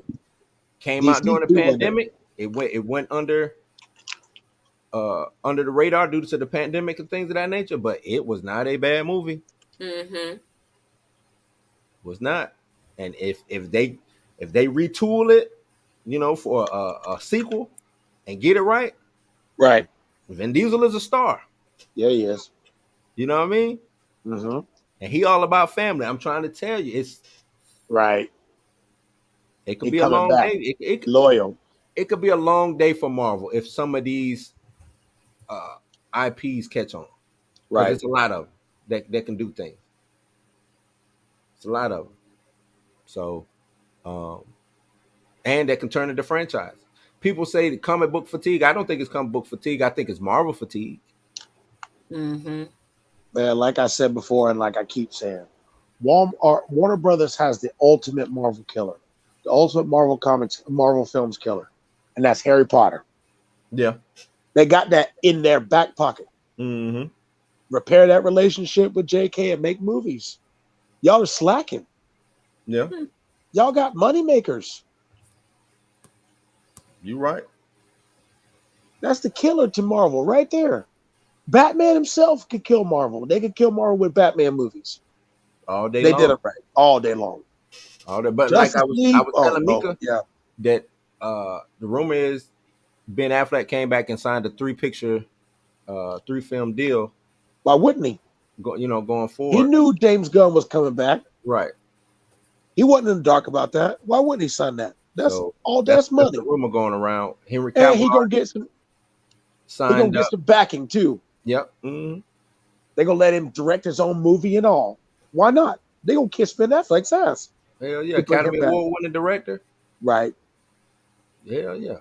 So, but you think about that. If they come out with if his film is just decent or a little bit better than the Batman film that Matt Reeves did, it's over. It's over. That can easily hit a bug. If they give Ben Affleck like an Arkham Knight or Arkham City type story and make him that kind of Batman, the hardened Batman, the brutal beat your ass type Batman, yeah, that's a wrap. That's $1 billion film all day long. All day. Nothing could stop that. All the way up. Yeah, I'm trying to tell you. Exactly. Trying to tell you. So it can these next couple of years could be a Marvel. I'm pretty sure they're gonna be looking over their shoulder. They have to. They're gonna be looking over their shoulder. The gap will start to shrink. I know it's real wide now, but DC might turn into them Jamaican sprinters. I can't. They might turn into them Jamaican relay sprinters, man. Right. America had them. You saw it in the Olympics. America had them. Jamaica, they stick, and it was over. That was it. Overtook them, man. So, you got anything you want to add to this Henry Cavill thing, Kobe? I think that'll be funny if he's. I think this kind of dispels a lot of the rumors that he's coming to play any Marvel roles. I knew that wasn't happening. He wanted to be Superman. Right. Like that's what he. You know what I'm saying? Like, shit, the motherfucker is Superman. I don't care what nobody say. This is motherfucker. You know what I'm saying? If Superman was real, he looked like fucking Henry Cavill to me. Mm-hmm. Right. No doubt. So the whole Marvel situation, I thought that was, the fans kind of trolling a little bit, like, oh, he can come in, he can play Sentry or Hyperion, you know what I'm saying? He'll just be Marvel Superman. Yeah, but nah, because that was put out by Marvel to try to troll. Yeah, and it's then, not. I bet they did really have a meeting with him though. And hey, look, this is what we can do. And he was like, nah, I don't think so. Yeah, because it'll be a gimmick. Yep. Hyperion is not a leading role. Nope. Sentry is not a leading role. That's a step back for him. Right. Everything that everybody was saying that he could be was not a leading. Bitch, I just came from being Superman. Y'all give me this shit? Right. I'll wait it out. No doubt. They got to come see me sooner or later. Until then, I'm the Witcher and I'm fucking Sherlock Holmes. All that. I'll be all right. Shit, I just beat up fucking. And he said, I'll take my whole fan base in one of his fucking Mission Impossible movies and shit. Right. I'm doing fine. That motherfucker said, I own 27 kookaroos. How do you say it in Get Him to the Greek? How Puff Daddy said, shit, I own 27 kookaroos. I'm doing fine.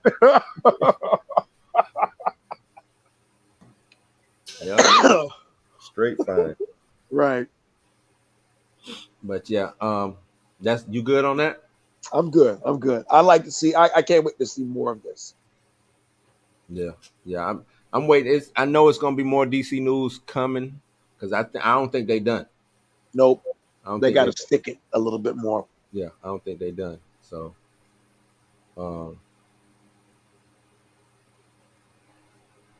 what I was gonna say. Somebody just subscribed. That's what's up. Appreciate it, Steven Gassack. Appreciate the subscription, my guy. The sub. Shit, what was I about to say? Oh, I do think it's time to get away from Zack Snyder and this should just be their own thing, right? Yes. Yes. This is Stop like this is the Snyderverse. It's right. not that the Snyderverse. This is just DC. What they call it? DC Studios. DC Studios. Yes. DC Universe, whatever it is, we getting just leave Snyder in the review. Right. We appreciate everything that all the building blocks that he laid, but no, I don't think they should be defined by Snyder. that. Right. Don't think so. Yeah, that's all I got to say, man. Did y'all see the new Black Panther Wakanda Forever TV spot? I've been peeping them. Namor is that dude, but that's all I got to say. Like, I guess that's who I'm really showing up for. You know what I'm saying? Namor, which is one of my favorite Marvel characters since I remember reading him from back in the day. I like. He got to be arrogant. He got to be fucking arrogant. If he ain't arrogant and just fuck everybody, bitch, I'm Namor type, I don't want it. You know what I'm saying? But from what I'm seeing, this shit look dope. This shit look dope. I know we had talked about whether it was going to be a good film or not. I had no doubt whether it was going to be a good film, but I don't think that it honors Chadwick's legacy. I just not like it's being portrayed to be. I just don't see that. That's I'm always lean that way because you don't honor my legacy by killing me. By killing my character, right? You know what I'm saying? Like that's nah. Like nah, that's not. I feel like it's 100% disrespectful. Right. But I do think it's going to be a good film. I do think it's going to open up a lot for Marvel. The world itself. The Marvel world itself. Yep. And I think people are going to come out. I don't think it's going to make as much as the first. I don't. I think it might touch $1 billion. Mm-hmm. But I don't think it's going to make it because a lot of people it was Black History Month. And I think a lot of people forget that it was Black History Month. Oh yeah, that was Black History Month, right? And, you know, exactly. People came out in droves because it was Black History Month. Right. I don't think those same people are going to come out, and there was no Disney Plus, so that's another thing. I don't think the same amount of people are going to come out as overly zealous as they did during Black Panther. You know, the first Black Panther. Due to it not being Black History Month. It was Black History Month. It was Chadwick Boseman, Angela Bassett. I mean, like you had a lot of moving pieces to this. Right. Yeah. You had a lot of moving pieces to that first Black Panther movie. And that's why I said that's why I am not as hyped about it as I was about this one as I was for the first one. Because I'm like, in the first one, this is again, like I was saying before, this is our first. For most people, this is their first time being introduced to Black Panther, right? Or that first movie was their first time being that lightning in a bottle, right? You try to capture it every single time, and I think that's where Black Adam failed was because it wasn't that. You know what I'm saying? But yeah, and I think I get that, and I think this sequel is not going to get people dressing like people are like, oh yeah. The new Black Panther coming out, we gonna show out just like we did the first time. But y'all forget that was Black History Month. That was Black History Month, right? Of course, we showed out, right? You know what I'm saying? Chadwick Boseman was in the movie, right? He showed out too. Him. He was showing out for him. Like, so I'm trying to tell. I don't think that's gonna happen. I really don't. I think it might scratch $1 billion, but I don't think it's because I think Black Panther did like 1.3 or 1.4, something like that. Yeah, 1.3. It ain't gonna do those numbers. No, it's not. All these people that's like, we showing out just like we did last time. No, y'all not. They're gonna wait for Disney Plus like the rest of us. Right. Well, and that's what I'm saying. I think a lot of them gonna be like, oh yeah, I want to see the movie, but when does it come out on Disney? You know what I'm saying? Like, if I got another option to see it, then I can wait. When hit Disney Plus, right? I can wait. I think a lot of people are gonna say I could, especially if word of mouth comes back and they say, "Oh no, it's good," but you know what I'm saying? Because I think a lot of people are trying to figure out, well, how did they deal with Black Panther? Right. So once that's spoiled, right, it's over. There's no more luster. I can wait. Right. Oh, that's how they did it. Oh, okay, well, I can wait to see that. Yep. Right. They ain't gonna be nothing that's mind blowing. Y'all can't. Y'all Right. changed that already. Y'all kind of shot yourselves in the foot with that already. There's, I hate to say it, Shuri is, I guess if she is the Black Panther, look like she is. I don't know if people want to see that. You know what I'm saying? Like, Right. and no, this is the thing when it comes Yeah. to female superheroes, female characters, female strong leads, stuff like that. Mm-hmm. It's not that people don't want to see them. It's Want to see original stuff. right. Not Like, don't. People were mad about He-Man when Kevin Smith's He-Man came because they felt that they were bamboozled. Yep. You know what I'm saying? That the people who grew up, He-Man came out 83. So the people who watched He-Man for those, I think He-Man ran for like 4 or 5 years. For those 4 or 5 years, and it became a staple in their, you know what I'm saying, lives. Right. Those are the people who were watching this He. Who knew about He-Man? What kid or what new generation knows about He-Man? Right? Or gives a shit. Or gives a shit. This goes back to, oh, well, we didn't make it for you.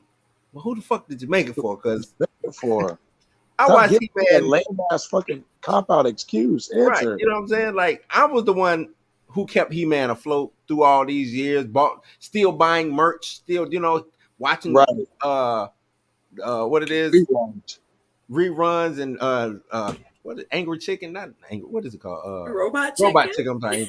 Robot Chicken and shit. You know, my mind going today. You know what I'm saying? Those people from that time period did it, right? So with Shuri, like I said, Black Panther came out in 67, I want to say. The people who've been keeping up with Black Panther, pretty sure 85, 90% male populace.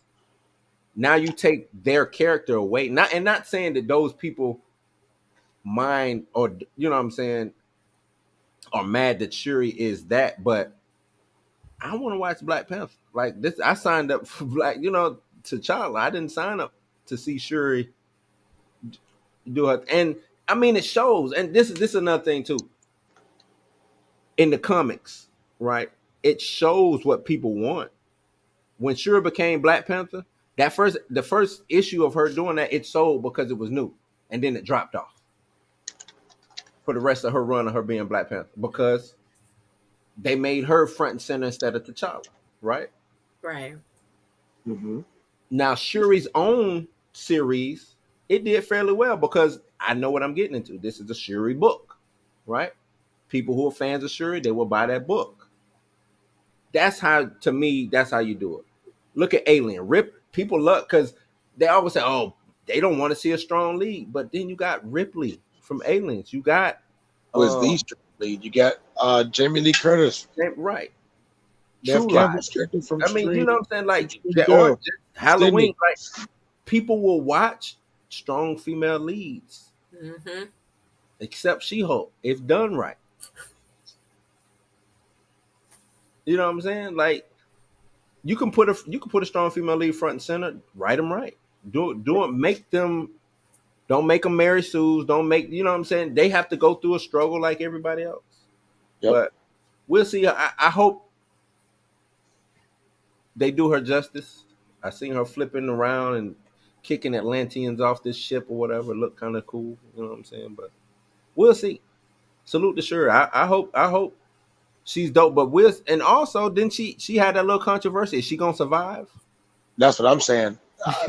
Are they gonna let her character keep going? You know what I'm saying? Like going forward, do they want to keep working with her? Does Disney want to keep working with you? You know what I mean? Like, insert. Is this gonna be a recast? Insert. No, we're not. Yeah, that. That's not happening. Insert. He got Creed 3 going on. He don't worried. care. No. Come on. That didn't happen. And with the strength of the Black Panther from the multiverse. And you know what? I do want to. I'm curious on how she gets Black Panther powers because they don't have the herb no more. That's right. So I'm curious on that. Because he burned all that shit. He Right. did. He a hater, man. He a hater. Oh, so maybe like there's a crack in the multiverse, and then they go back, and somebody come through with the Right. strength of the Black Panther, and they were like, we rebuild all that, we crop all this shit. I do think it's different time periods in this movie, though.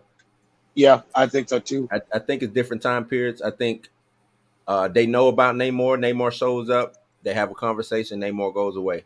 Then it's a time jump or whatever. Namor shows back up because they didn't do keep their word or some shit like that, and he come in and he fucking wreak havoc on their ass. Right. That's what I think. But that's it, man. If y'all got anything else, I'm good, y'all. Wrap this thing up. It was good seeing y'all, man. I missed y'all, man. I missed y'all. So silly. I missed that static picture of Kobe. You know what I mean? Like, I miss Mika got the Quiet Storm in the back. Shed a thug tear, man. Broad daylight. That is not daylight. What is that? Been through it all, man. Oh man. But yeah, so y'all got any last words? Anything y'all want to say? Nope. I'm good. We'll catch y'all next time. Mika, before we go, when does everything drop with because Mika Hollywood too, Kobe. I ain't Hollywood. I don't know what he talking about. We might have created a monster over there, man. Nah. I don't know what y'all talking about. When is your skit, that supposed to drop? Still waiting for the other two actresses to finish their piece of it, and we also have to find a male lead to play. Kobe's available. Blue's available. I will keep y'all in mind, but right now we're just trying to get those scenes filmed. We're doing it a different way than the conventional skit. So, but the interview, or not the interview, my Charlie Murphy. That's what I'm calling it. My Charlie Murphy. Skit is it's not even a skit, it's a reenactment. So my friend is doing a reenactment for he's in school right now for audio visual, and one of his assignments was he has to do a reenactment. So he was like, perfect, Mika's in town. You go to school at Full Sail? I don't know. But he needed to do a reenactment, so I gave him a horror, not even a horror story. I gave him the funniest date that I've ever been on. And he's going to do a reenactment of it. Huh? Okay. You said what? I said, which ended up being a horror story? No, it really wasn't. It actually was really funny. It was funny. So that's what's up. Just be careful who you sit next to at a bar. That's all. Oh yeah, no, that was rule number one. It wasn't even my date. It was. You stole somebody's date? No, it wasn't even my date. It was the people that was sitting next to us. It was just. Oh, okay. Yeah, it was. Gotcha. Yeah. It took a turn. I was just like, stop talking to them. That sounds like it could be funny. Yeah, I can't wait to see it. Is it? Sure. It's going to turn into a series. It's going to be because I originally pitched the idea where it would be me and my girlfriend sitting talking about all all these guys that I'm dating or whatever. So each dude would have a different name, Actor Bay, different type of bays or whatever. And then he turned it and was like, let's do what Dave Chappelle did. Let's do a reenactment of your real stories. Right. And I was like, all right, real stories. I got you. Are they all skate stories? No. This first one was actually I was dating an actor. Oh wow! Okay, nice. I was on a date with an actor. Okay. So well, I can't wait. It's gonna turn into a thing. YouTube? Is it YouTube or Tubi? What? We're thinking about doing how Issa Rae started out, doing it on YouTube until it picks up, and then go bigger and better. But it's kind of difficult because I am here in Maryland, and they're all the way in Florida. So there will be a lot more trips for me coming Okay. down. So I mean, they ain't like they from Florida or something, you know, I just an excuse to know. come back. True. I can go see my family, but at the same Right. time, also get some of these episodes done as well too. That's what's up, man. That's what's Like up. that. And Kobe, you good? No last words? No, I'm good, man. I'm good. I'm trying to take it easy. All right. I'm So working right now, but I'm taking it gonna go ahead and tell your secret. So Kobe's been away. He's voicing Silver Surfer. You But really when just gonna put his I'm business. gonna just put it out. I'm gonna You put gonna it put out. his business out there like that. Kobe's voicing Silver Because I Surfer. could have sworn he was like casted for the Broadway edition of The Color Purple. Because Oh, that's what man. I was told. No, actually, he got cast to do drum roll, please. Menace to Society, the musical. That's what he got cast. Oh, Yep. he playing Look. Low Dog. Right. Yep. Old dog. He playing old dog. Yep. Oh, he Old Dog. Okay, Old dog. okay. You know what? They could do a Don't Be a Menace to I was Society. gonna say, don't be a menace. That actually probably would work. People would actually Oh, go. that'll work as a musical. I can see that happen. Right. I can see. You know what? Let me get on Speaking the of phone with Dwayne. musicals, New Jack City, the Did you see musical is starting. It's that starting in started to- November. Yeah, Okay. it's getting ready to start. So it was crazy because my coworker, older lady, she was talking about it at work. She was like, she's like, yeah, I don't know. She's talking to another older black woman who she go to church on Sunday. She ain't never seen no New Jack City. You want to see Nino Brown, dog? She ain't never seen no New Jack City in her life. And she's like, yeah, I don't know if you heard, but New Jack City, the musical is supposed to be coming, the play is supposed to be coming to DC. I was like, I'm sitting at work like, what is y'all talking about? oh my Lord.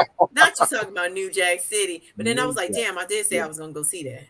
Right. I New think go Jack City. And I'm intrigued by it. Like I said, I'm intrigued. yeah, it's interesting. It's an interesting concept for a play, for a musical. Yeah, they are. It's supposed to be kicking off in Philadelphia. Philly. Yeah, so it'll be November the 4th. We'll start in Philly. We'll be here in DC the 13th of November. Will Smith is gonna be in that. Watch. Child, the ghetto. The ghetto. All right, everybody. That's this has been Blues House Live. Let me get these people back to their families and things of that nature. I've held them long enough. You ain't got to go home, but you got to get the hell up out of here. Take it easy. Be safe. And we out. We are out. Oh, don't forget to like, share, subscribe, and hit that notification bell. Now we are out. Peace. Enjoy.